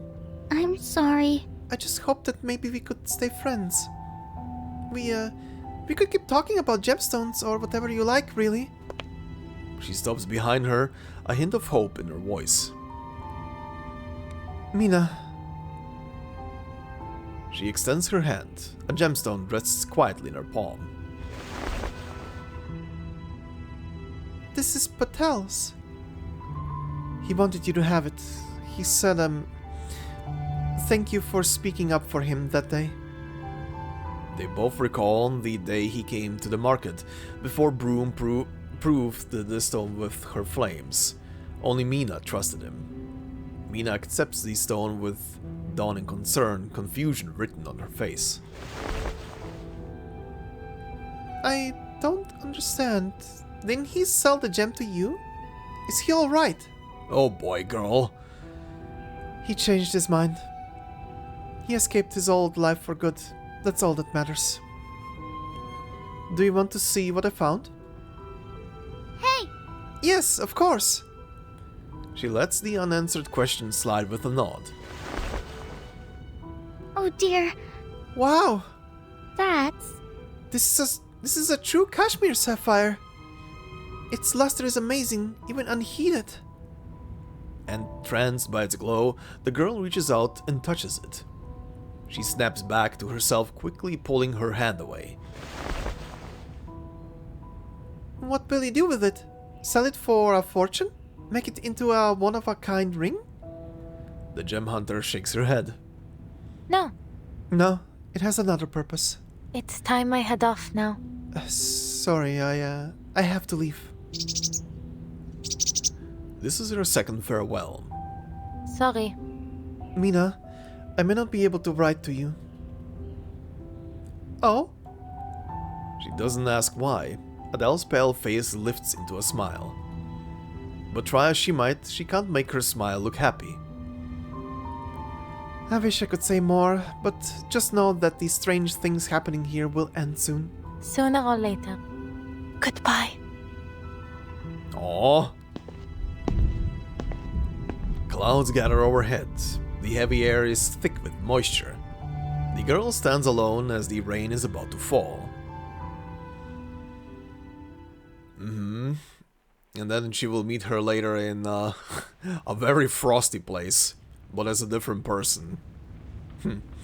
Interesting. Another reverse storm. Another quiet ritual. Crack. The finer the gemstone, the clearer the sound when it breaks.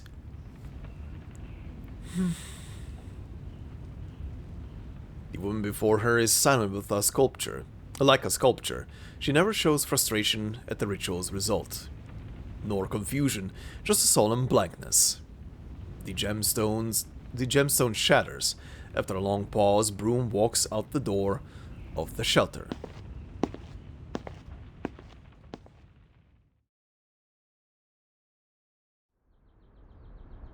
Okay. The British background. Riverside, Paris. Oh, never mind. They're using it for the Paris one. Another storm, another disaster forgotten. But the riverbank air is damp and fresh. Adele. Admit it, you were played. She's been predicting the storm using intelligence from the Manus Vindicte. Beryl will never tell you the truth about the storm. She's never truly cared. Not about you, not about the storm, not about the world itself. The gemstone you worked so hard to find, she shattered it and tossed you to pieces. She pulls a handful of glittering fragments from her pocket and looks out over the river. One of the slivers, though, is sizable enough on its own. In the light of day, cut as it is, it reveals itself in a lustrous cornflower blue. Adele, do you want to keep it? Even after the failed ritual, its shattered core seems to radiate with light. It has no more use for me, but it could serve as a memory of your long journey. What do you mean? The gem hunter lowers her head, gazing at the fragmented stone. Then her fingers close around it, gathering its remains into her palm. Oh. Yeah, I know. Madame Boaniche. Will not tell me the truth about the storm. She stands at the riverbank and tilts her hand toward the flowing water. The people I met in Vienna, I was like them once, looking forward to a bright future. In a way, I think Mina and Patel were too. They never knew the storm was coming, and what would it matter if they did? There's nowhere to run. The storm has already changed everything. My fate? I've never had control over it. I doubt I ever will. Until now, I hesitated, always waiting for it to come. Waiting for the moment. Any moment when I might feel I've become a true tavernier. When I set out for adventure. Or when I find a way to appreciate the significance of gemstones. Oh. The blue fragments tumble through the air, scattering light before they fall into the river. Her eyes still reflect the gem's blue gleam. Gems used to promise... Gems used to promise forever. But what does that mean now? Everything will be lost to time. Left unknown. Unremembered. Unappreciated.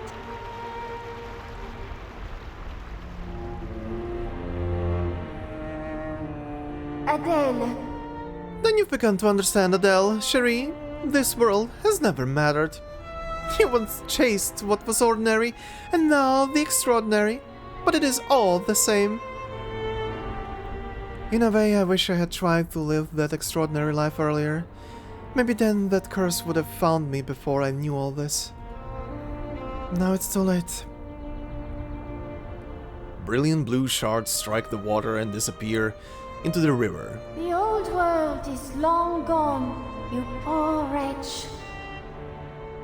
Paris stretches out around them, washed again by the storm. But the familiarity of its skyline is only a facade. It is a new Paris in an old mask, one that does not belong to them. The winds of a new world rise. I will rediscover the true meaning behind these gems. Sooner or later.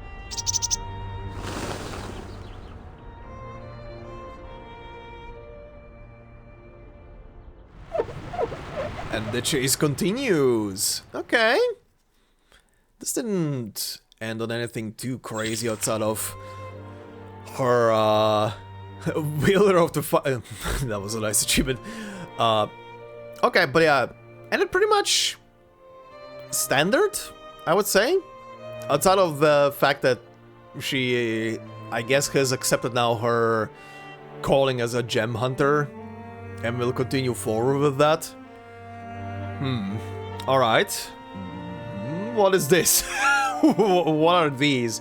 Are they just, they're just minigames. Okay, let's see if anything will pop up out of this. Oh, what the shit? In special stages, tapping an area rotates the brilliance within the area clockwise. Uh-huh. Ah, okay.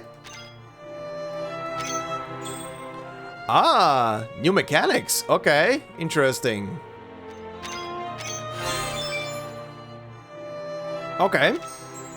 Okay, I'm gonna guess these are all minigames. Well, let me complete them very quickly.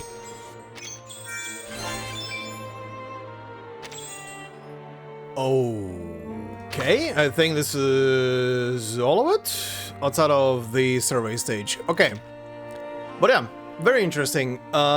Story-wise, definitely, I honestly don't know. The story, outside of being like following in the steps of how we already went with her as a character, nothing really all too new outside of the fact that she accepted her role as a gem hunter now, and is actually kinda maybe even enjoying it to some very weird degree, which is interesting, because she was trying to avoid the whole Tavernier destiny thing and curse and stuff like that, but maybe she kinda managed to break through it as well.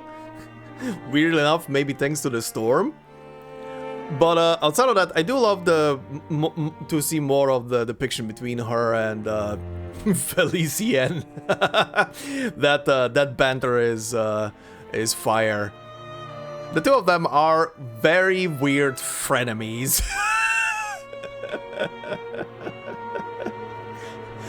Oh, actually, yeah, that would be a that would be an actual word to describe the two of them. You know, toxic yaoi? How about toxic Yuri?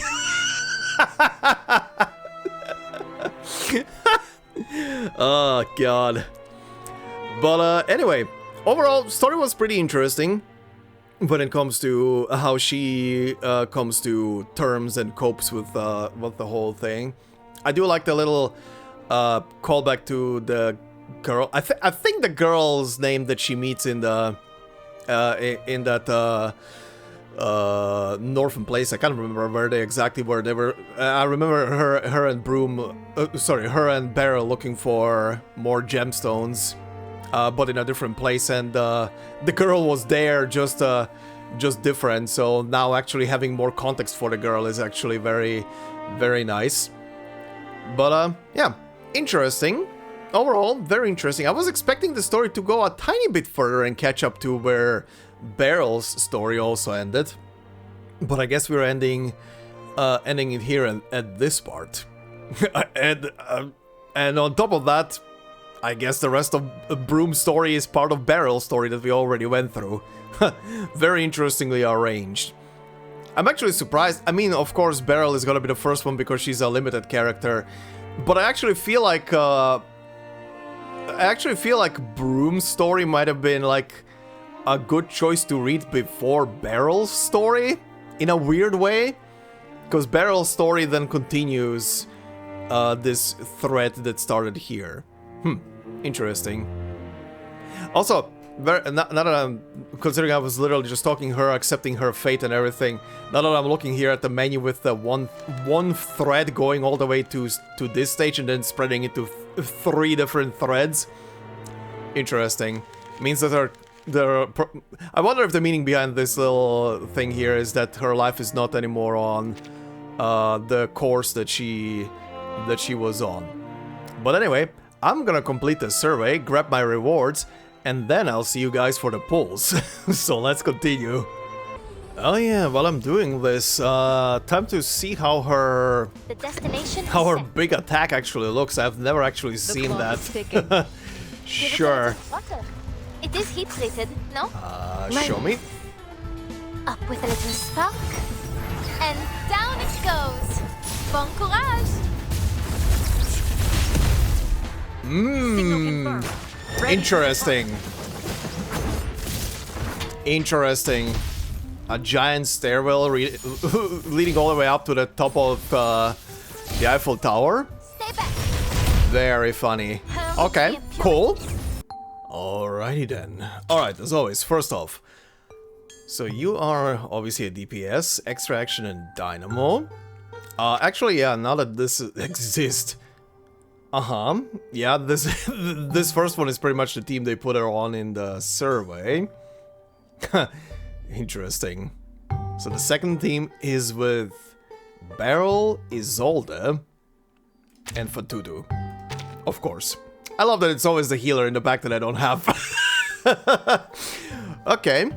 Interesting combos. Well, I can at least run her with the Dynamo team. Even the one that they are suggesting to go with her. Alright. What are your skills again? So, actually, wait. First off, this one. Precognition gain, amplifying surge. When entering battle, gain 10 stacks of dynamo. At the start of the round, if not under the pulsing field of any level, deploy level 1. Okay, at the end of the round, gain 5 stacks of dynamo, transfer up to 15 into the pulsing field. The mill does not take up the allied incantation draw limit. Okay.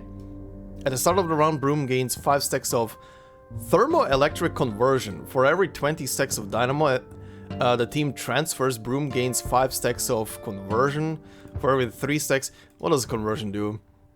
Consumed under a certain channel status. Okay, thanks. Gains 2 stacks, okay.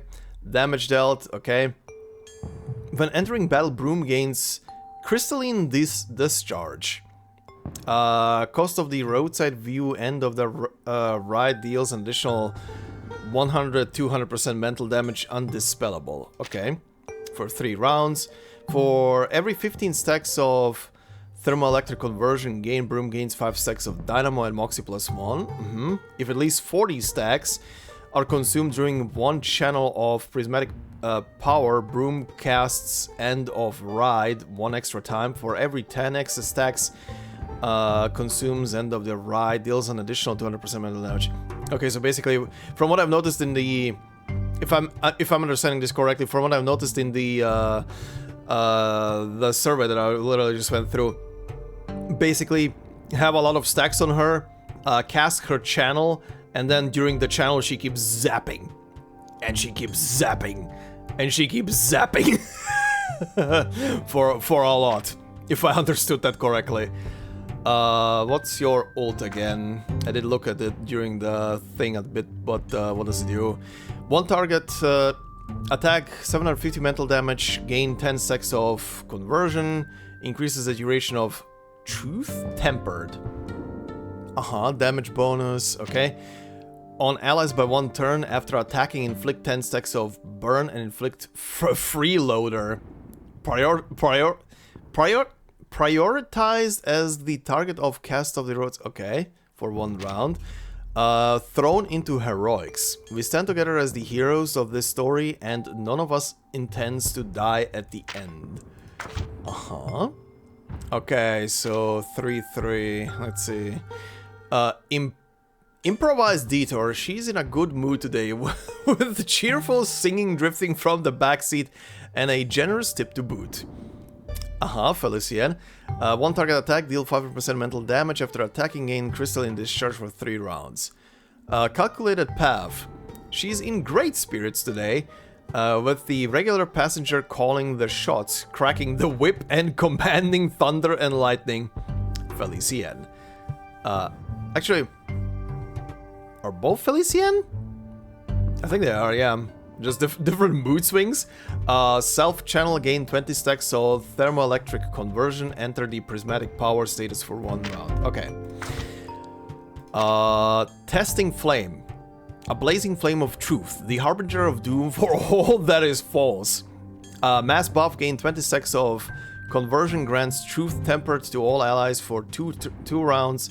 Whenever an ally with truth tempered attacks, inflict 2 stacks of this guy's dissolved. Critical resist rate down, okay. Oh, and defense down as well. 20 stacks max, okay. For 2 rounds on the target hit, if the attack is an extra action, inflict 2 additional stacks. Okay! Interesting character. Sounds pretty busted. At least from the debuff stacks and everything. Right, let's see how this is gonna go. First 10 pull. Spin! 5-star. Alright, second one. Spin! Is it a big one? Oh, it was a big one. Okay, did I win? I think I won. Hey! If anyone here needs a lift, you know who to call. I may not have driven much outside of Paris, but if I can survive those roundabouts, I can handle just about anything. Just tell me where to go and consider it done. The roundabouts? You survived a lot more. You'll do. You'll do very well as a driver. Okay, well, that was easy. It's always gonna be like that. There's always gonna be one banner that's gonna be like, go full pity, and then the second one afterwards is gonna be like, go. Done. Okay. Bonjour, Vertin. I like your hat. I have one as well, though it seems they do totally different things for us. It amazes me how something as simple as a hat can open up so many possibilities. Sure thing. Sure thing. Let me level you up.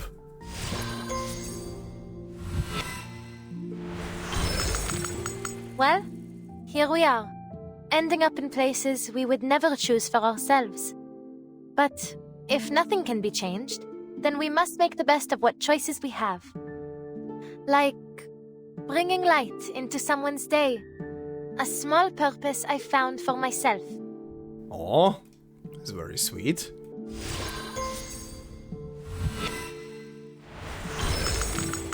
Je crois que j'ai toujours su que le destin me rattraperait, que je ne pourrais pas l'éviter éternellement. Maintenant que c'est arrivé, il est temps de rattraper tout ce que j'ai manqué. We're doing this again, huh? Okay. Well, I'm ready for your voice lines.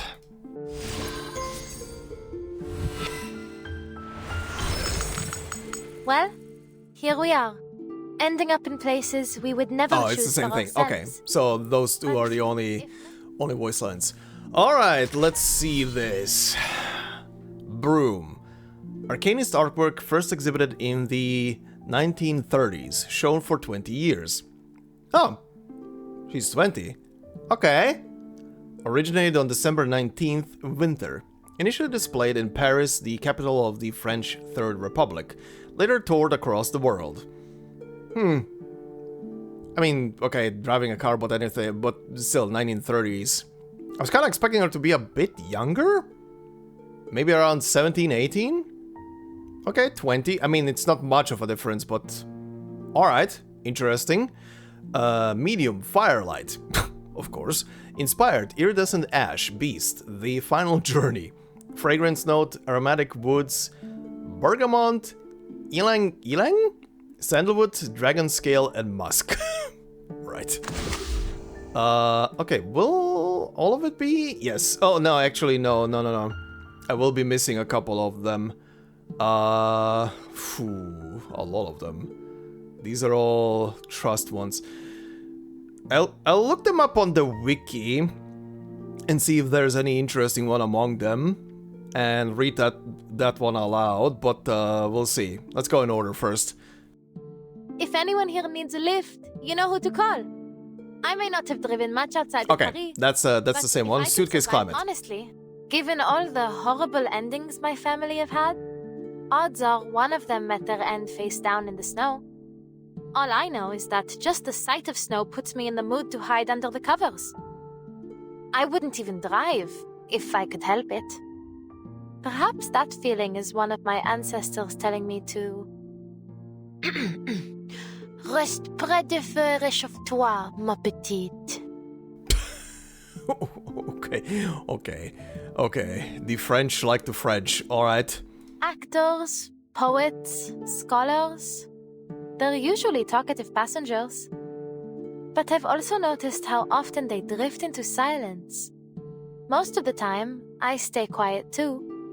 Maybe because I never really understood what they were saying anyway. What do you make of it, Vertin? My silence-loving friend?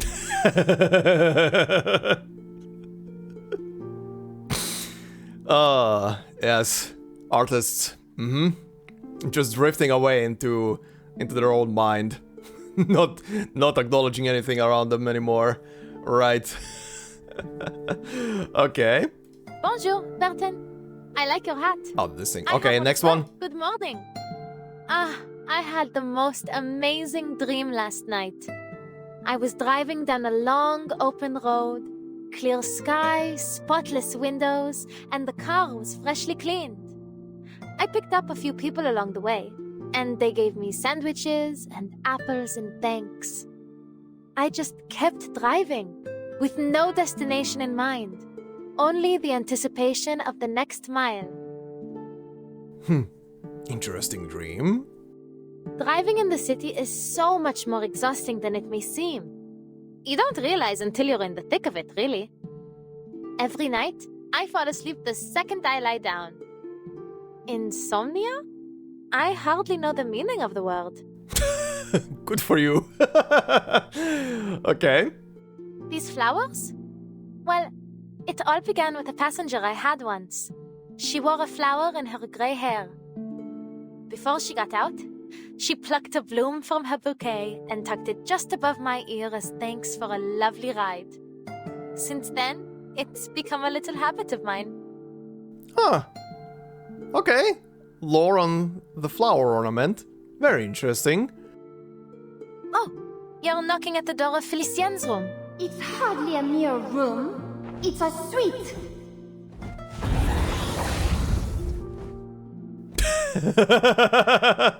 Okay, I was wondering if Felicienne is gonna be talking in these voice lines. I wonder if Vertin can hear her. That would be interesting. Okay. Two tenants sharing one body. It's a little cramped, really. I certainly would not mind if you choose to leave. I hope we can find a way to fix this soon. On that, we have a rare point of agreement. Toxic Yuri. Oh, that young lady runs her own ghost hunting business. I do believe I might propose a little partnership.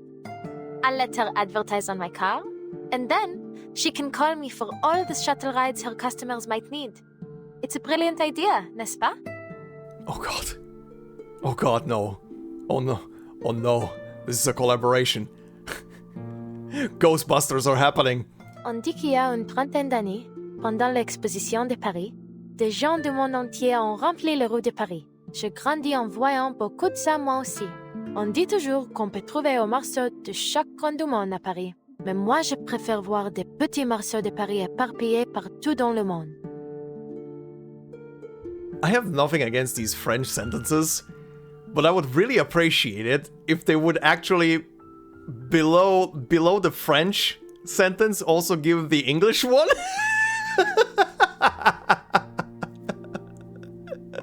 Please? Oh god, okay. Time for some teamwork. Will there be time for a nap later? Give it a little throttle. It is heat-treated, no? Just a little singe. The destination is set. Purge the impurities. Eliminate what is false. Now, for the true spark. The Hundo. Un éclat remarquable, n'est-ce pas? Stay back. That's enough politeness for one day. Up with a little spark. And down it goes. Bon courage. Let's not make a scene out of it. Sure. Don't stick around for a fight you're bound to lose. But if you win, run fast. The police may be on their way. Sure. Well, here we are, ending up in places we would never choose for ourselves. But if nothing can be changed, then we must make the best of what choices we have. Oh, this was one of the promotion lines. Right. Bringing light into someone's day. A small purpose I found for myself. Yeah, this is one of the promotion lines. Bottom of inside? Je crois que j'ai toujours su Oh, que for le fuck's sake. destin me rattraperait, que je ne pourrais pas l'éviter éternellement.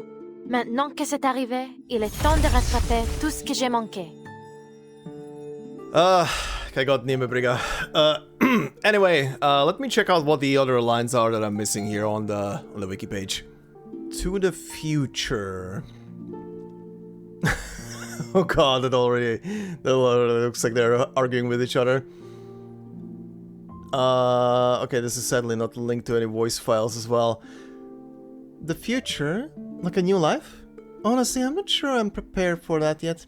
Honestly, my dear, I've attended royal weddings that needed less preparation. As you can see, there are still many frustrating factors in play. Still, I think I'm looking forward to a change. And just what do you mean by that, pray tell? Okay. Okay, Bond morning, completely in French. I'm not even gonna attempt to decipher what the hell that is. Bond night. I've taken to keeping a journal lately and writing postcards too. Just a few words about the day. Sometimes I find myself just repeating my old routine, like those postcards I used to receive. I always hated how tedious and boring they were until they stopped coming. Ha! Ah, that's what the postcards are for. Ah, okay. It's kind of like a personal little journal in a sense, giving her probably a peace of mind. All right, that's neat. Actually, explaining what that was about. All right, hobby is once again completely in French. Not even gonna attempt. Praise. You have a sort of calm that few of your peers possess. I think you would make a good driver if you ever needed... if you ever need a change of career. Okay. I don't know how No, never mind. No. No.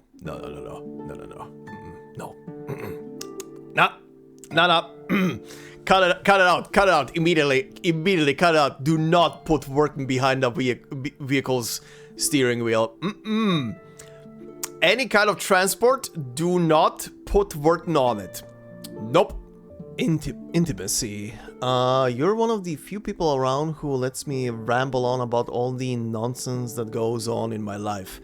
I find most people prefer more heady subjects, literature, the arts, etc., but there's beauty in these small things too. Okay. Monologue. people rarely figure out what they're meant to do. But the Tavernier were never given much choice except to follow the path laid before them. Me, I wandered off that path, maybe because the only thing I've ever wanted is for my life to be my own. Of course, what that looks like keeps changing. I suppose it defies prediction in some way. Interesting, yeah, she definitely wandered off the beaten path. Alright then, well, items. Fufu is the first one. A proud little dragon. Its scales gleam like gemstones. Its flame is hot enough to burn through any disguise. It's just a shame its compact size makes it far less intimidating than it thinks it is. Active and friendly by nature, it never refuses a curious pet or whatever treats it's offered. Nice, who's a good little dragon boy? Okay, very cute. The second item is the Dragon Rider's pauldron, so her shoulder piece. Says, this lightweight metal pauldron is the favorite perch of the interviewee's tiny partner. The stall owner at the St. Juan flea market swore its original owner was a brave dragon rider from the late 16th century, but changed his story the moment he learned the interviewee's arcanum can do. In the end, they settle on a price both sides found agreeable.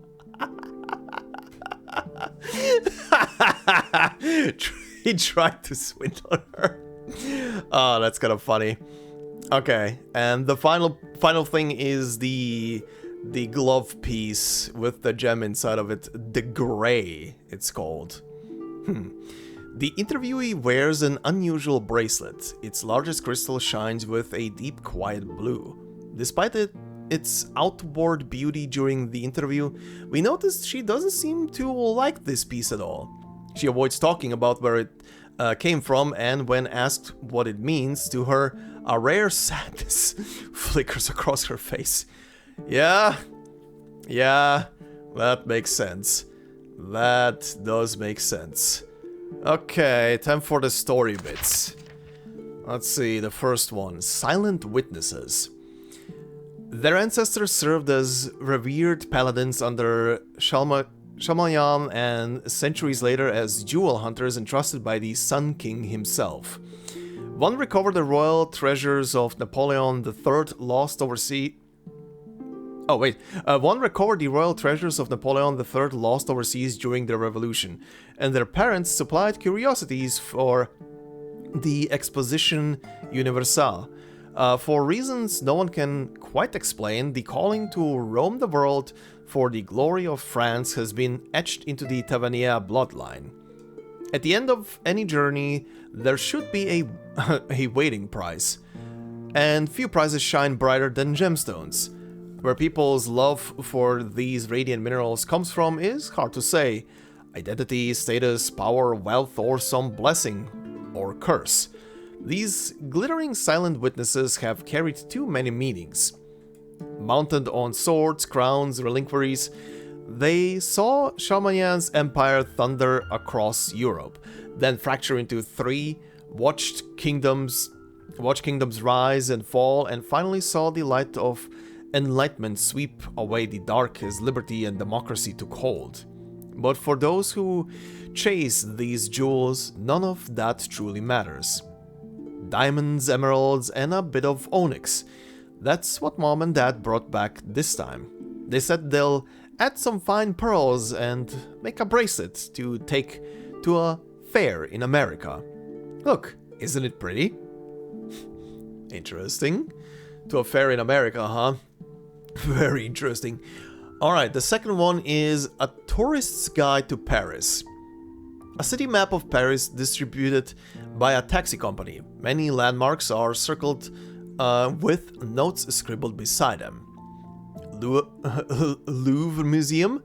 If asked about famous pieces, Venus de Milo, ancient Greek sculpture, Mona Lisa, stolen once 20 plus years ago, thief was a museum employee. The Nearby are Tulia Garden, nice for a walk, no entry fee, and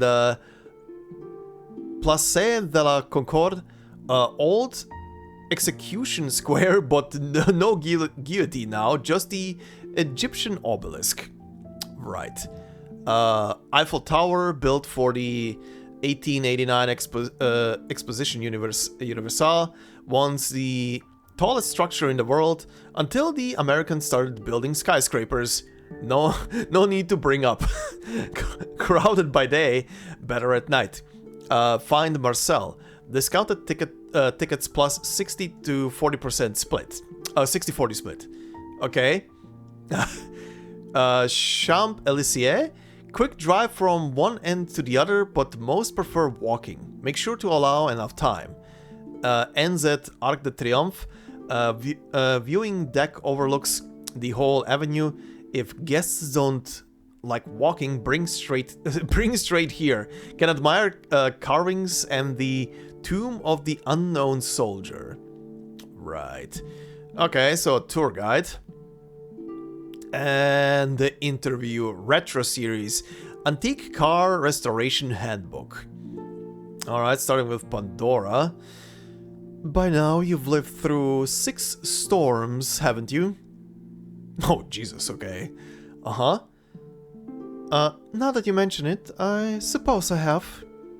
You haven't kept count? Well, it doesn't get any easier, I'll tell you that much. Have you experienced any trouble over the past years? Nothing worth complaining about. Miss Buanishi is a straightforward employer. Even if this job wasn't part of my original plan, traveling everywhere, seeing different places, it's been rather fun, in its own way. Laugh if you want, but ever since I was young, I've longed to see the world someday. In that sense, I suppose I've achieved my childhood dream, just not in the way I'd expected. So you haven't had a fixed place to live for years, right? I have my Peugeot 201. Wherever I go, that's home. Though, since you bring it up, I suppose it does come with its difficulties. The old girl's been with me for years, which comes with plenty of quirks, of course. It can all be quite nightmarish when I need a repair on the road. The mechanics either tell me we don't have parts for antique cars, or they open the hood and freeze, saying, I've never seen anything built this way. That's why I've started carrying around the backup parts Laplace provided me with. I'd say my repair skills are getting rather good too. If I ever lose this job, perhaps I might make a living as a mechanic. That's kind of funny. But yeah, depending on which era they're gonna end up in, parts for an old-timey car like that are gonna be super hard to find.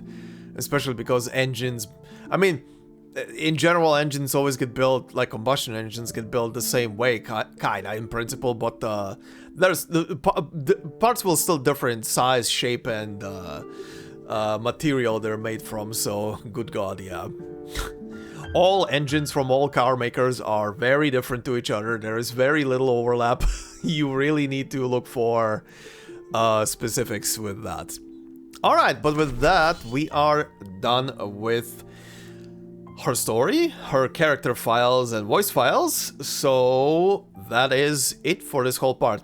Oh yeah, she's an interesting character, and her dynamic with Felician is definitely making her very, very fun. The bickering back and forth is definitely funny to follow. But before we wrap up, time to finally watch all of the trailers. So let's do that. Alright, main trailer, let's see, A Flowing Feast.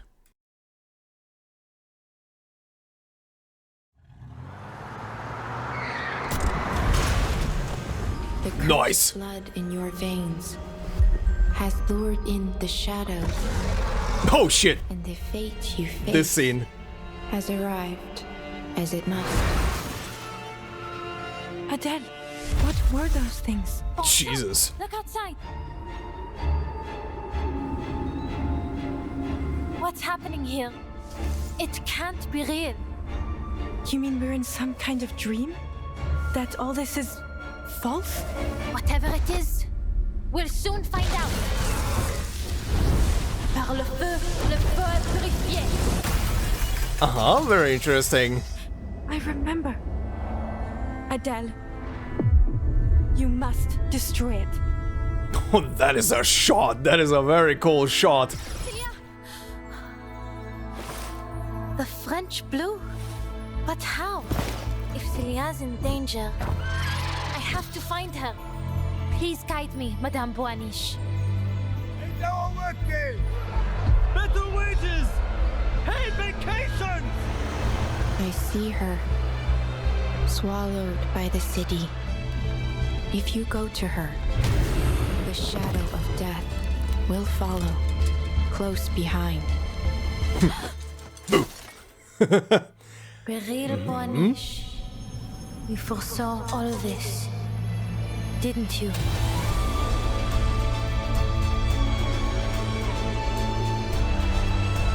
Oh, wait. Hold on, go back for a second. Didn't you? Was this shot in... I don't think this shot was in the story. Was it? I don't remember a CG like that.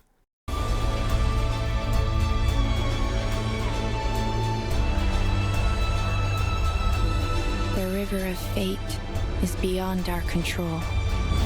Yet, there are those who attempt to steer its course.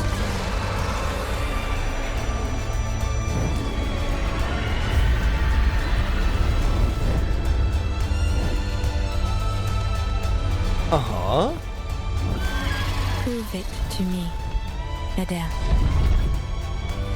To see where this river flows. That is why I witness your story. Yeah, that is kind of like the proper word to use for Beryl. A witness. A witness to the character stories. Dans les réponses, nous trouvons l'ordre. Pour ceux qui ne voient pas la voie du destin, la vie n'est qu'une mer en tumulte.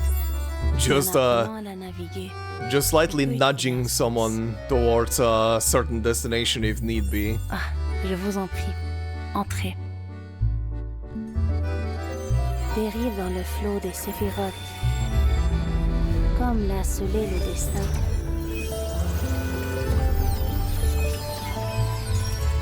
Oh, that young lady runs her own ghost hunting business. I do believe I might propose a little partnership. I let her advertise on my car, and then she can call me for all the shutter That is still one of the funniest lines. Brilliant idea, n'est-ce pas? Don't stick around for a fight you're bound to lose. But if you win, run fast. The police may be on their way. Beryl has some funny lines. Sorry, Beryl, Brume.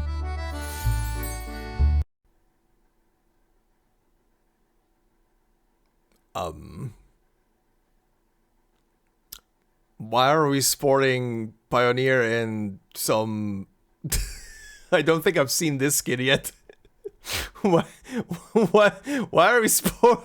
Oh, it's a free one. I didn't even pay attention to that. Wait, where is it free from, actually? Huh? Did I miss something? Anyway. Why are we sporting Pioneer in Manu's colors?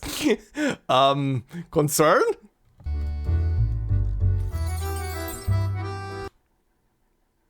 And you as well. Actually, I didn't even think about this, but now that I'm looking at it, what the fuck? What is happening? Suddenly everybody is like, well, they have drip. Might as well. This struggle has wearied me. Yeah? Please, let the curtain fall, and your eyelids will lift. Malus Vindictive woke up one day and decided to be like, well, time to open a clothing store. Oh, Master, that fruit on the tree outside. Would you mind terribly if I ate it? You wouldn't toss me out over a bite of fruit, would you? Oh yeah, she gets new voice lines with this one, huh? Gems? Gold? Good God. Holy shit. To a roast chicken? Chicken?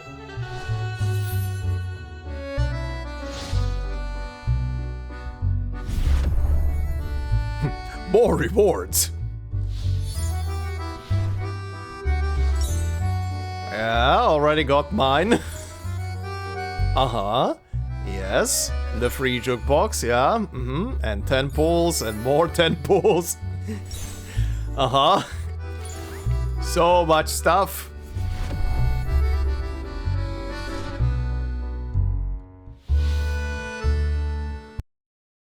What's this? Oh, a completely different menu. Ooh. The Manus drip is going everywhere now, huh? The menus are being innovated. Alright. Are we converting? What is happening?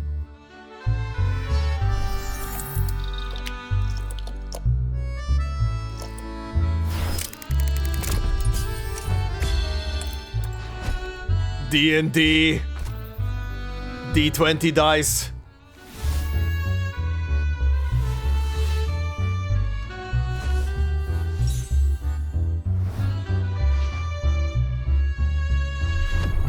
Matilda Anecdote, more events. Okay. Ah, that is that is an Eiffel Tower that is falling apart.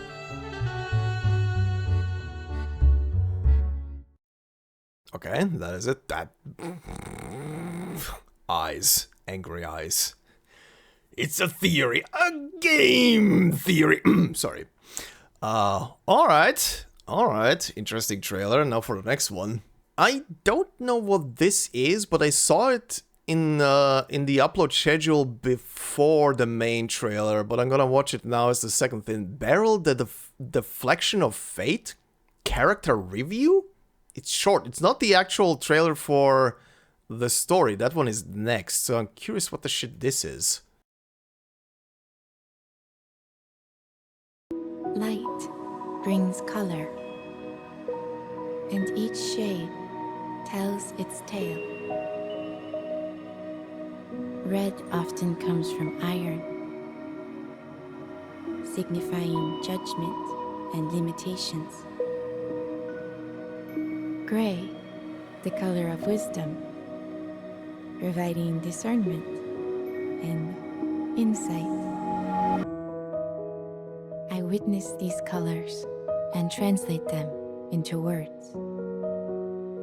Once, I saw children singing, but soon, blood will spill across the steppe, and earth and sky will blend together. Stars and time keep to their path, from their first day to the last. But in 1999, that order was broken, and the future became worth waiting for.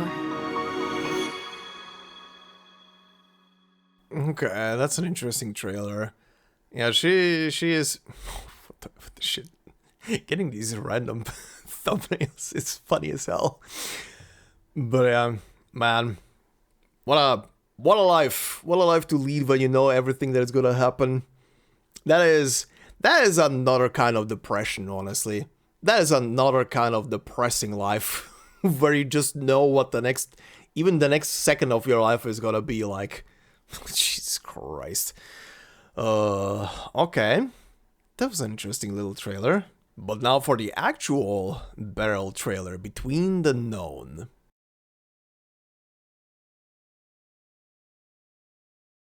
The flow of Numa descends from above and reveals itself before us. Maman is the very best diviner in all Paris. And one Through day, the 10 I'll be Sephira, just as good as the her. world takes form. Nah. Oh no, this is gonna be cute. Mama, it worked! Matilda, it is time to go. Madame, your car has arrived. As flawless as crystal. Mama, this is the show I picked! Then I will look forward to it. Oh yes, be composed. Be graceful. Madame, we've arrived. This is as much a Beryl trailer as it is a Matilda trailer.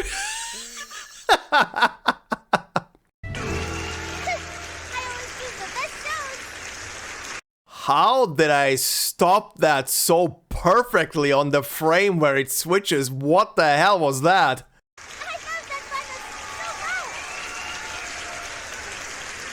Yeah, good God, just look at her expression, she's observing, but she's also kind of like completely the fuck zoned out. Like, I've seen this a million times already. Look. It was not the first time I saw it. Yep. Even the ending. Our futures are scripted. Like a play. It all happened as you said, Farid. What do you see in my future, then? Is the parlor still closed today? I hear the owner fell ill. Oh, shame.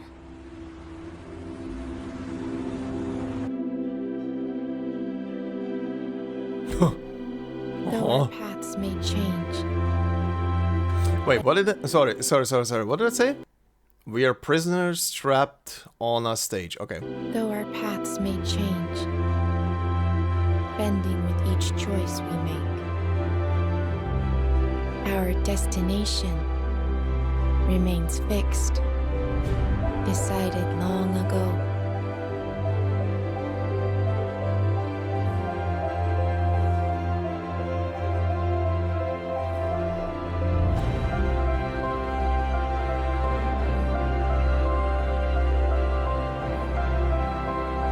Maman, I saw the lamp. You're ending. Maman, what will become of me? All will unfold just as fate has promised, until something beyond fate comes to pass. Oh wow, that cut at the end. Okay. That sudden cut. Double Marco Meatball. Are we gonna have a triple on the next one? But yeah, anyway, that was that's interesting.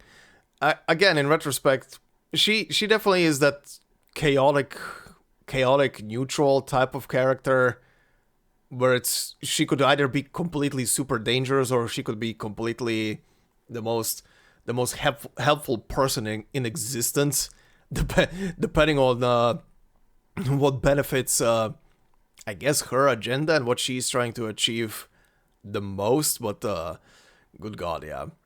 Considering how her life was, and that she probably just wants to lead a normal life.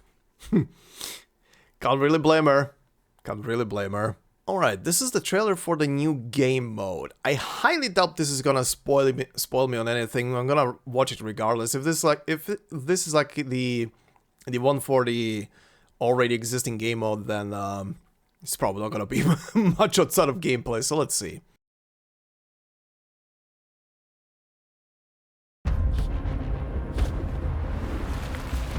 Yeah, new character that I don't really know anything about.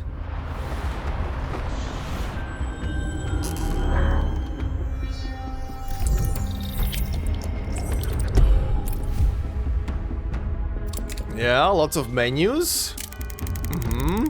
D20s, great.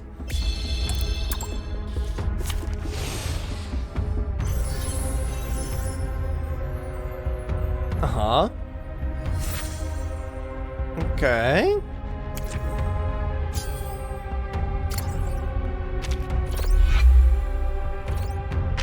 Definitely feels familiar.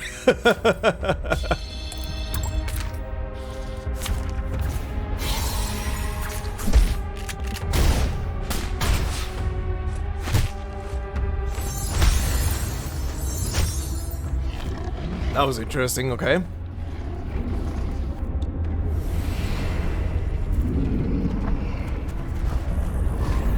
Oh gee, which road do I want to go down? Okay, interesting. I will play the game. Oh my god. Fuck fuck's sake. I will play that game mode eventually, as part of the Let's Play. Alright. And one final thing, the trailer for Brume. Let's see, Formless Flame, Fearless Heart. Feast your eyes on this priceless treasure. A Cursebreaker cat's eye. One of a kind. Get it while you can.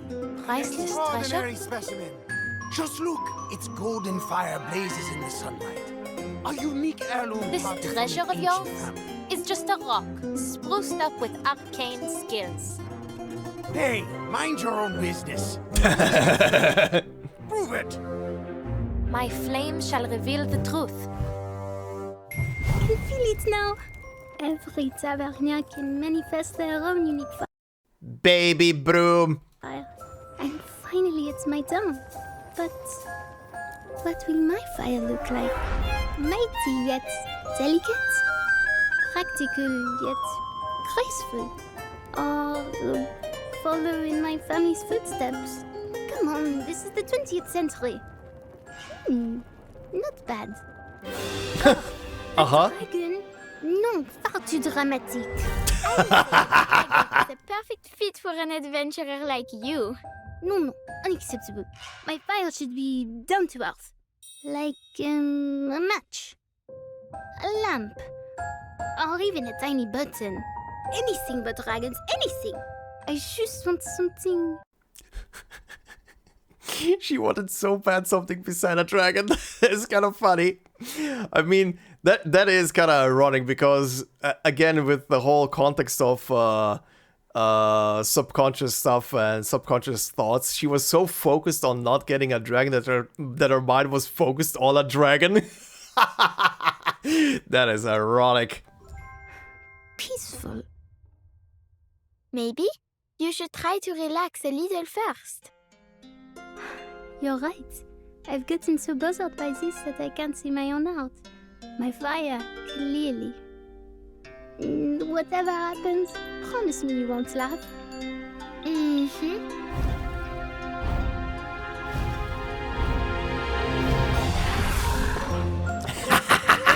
dragons, didn't you, Cecil? I demand a redo.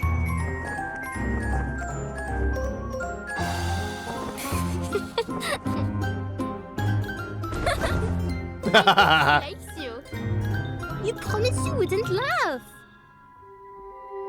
I said nothing. I'm gonna laugh. What? It is fake. I nearly fell for it. She summoned a dragon? Who is she? She's a jewel hunter from the world-famous Tavernier family. Wow! That's so cool! Thank you, Dragon Master. Dragon Master. I suppose a dragon isn't so bad after all. Hell yeah, dragons are cool. Accept the dragon. Okay, that was fun. What in the shit is that? Good God, it's getting worse. What is this nightmare fuel right now? Alright. Okay, but with that, we are now completely done. Huzzah! Okay, yeah. Getting more background on the characters and everything.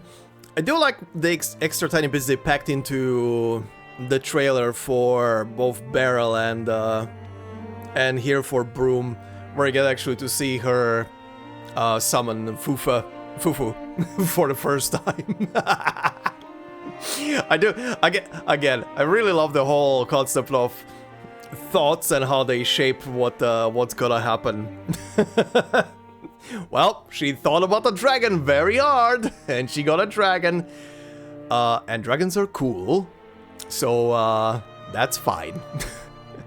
But anyway, story was fine overall, like I said earlier as well. Nothing too crazy about the story outside of her forming her path, or setting her mind on a path and what she wants to do. And yeah, definitely her story definitely felt like it's supposed to be read maybe before Beryl's story, in a sense. But anyway, this wraps out this whole patch, I guess. So next time we can hop and dive into stuff that I still need to cover before heading back into main story, which is gonna be Ulrich and Barcarola in that order. Probably also with Barcarola, so I'm gonna check out the minigame for Fatutu, if it's gonna have anything in it or not, just to see what it is, to have it in the Let's Play, I guess. Then we're gonna go back to main story. Actually, I don't even know, just a quick question, what is the next patch supposed to be? Is it main story patch related again? I think one of you said it already in one of the previous episodes that it's supposed to be main story or something like that. But regardless, after those two character stories, those two episodes, we're going back to main story, and I'm very excited to see what the next chapter is gonna hold. But that will be for the upcoming episodes. For now, guys, thank you very much for watching and listening. Hope you enjoyed. If you did so, please consider leaving a like. It would help out a lot. If you're new to the channel, consider subscribing. And if you want to support more directly, memberships are open on the channel. And as I always say, no video will be behind a membership. It's purely there for support. So thank you very much to all the members already doing so. Much appreciated. And I hope you all have a fantastic day wherever you are.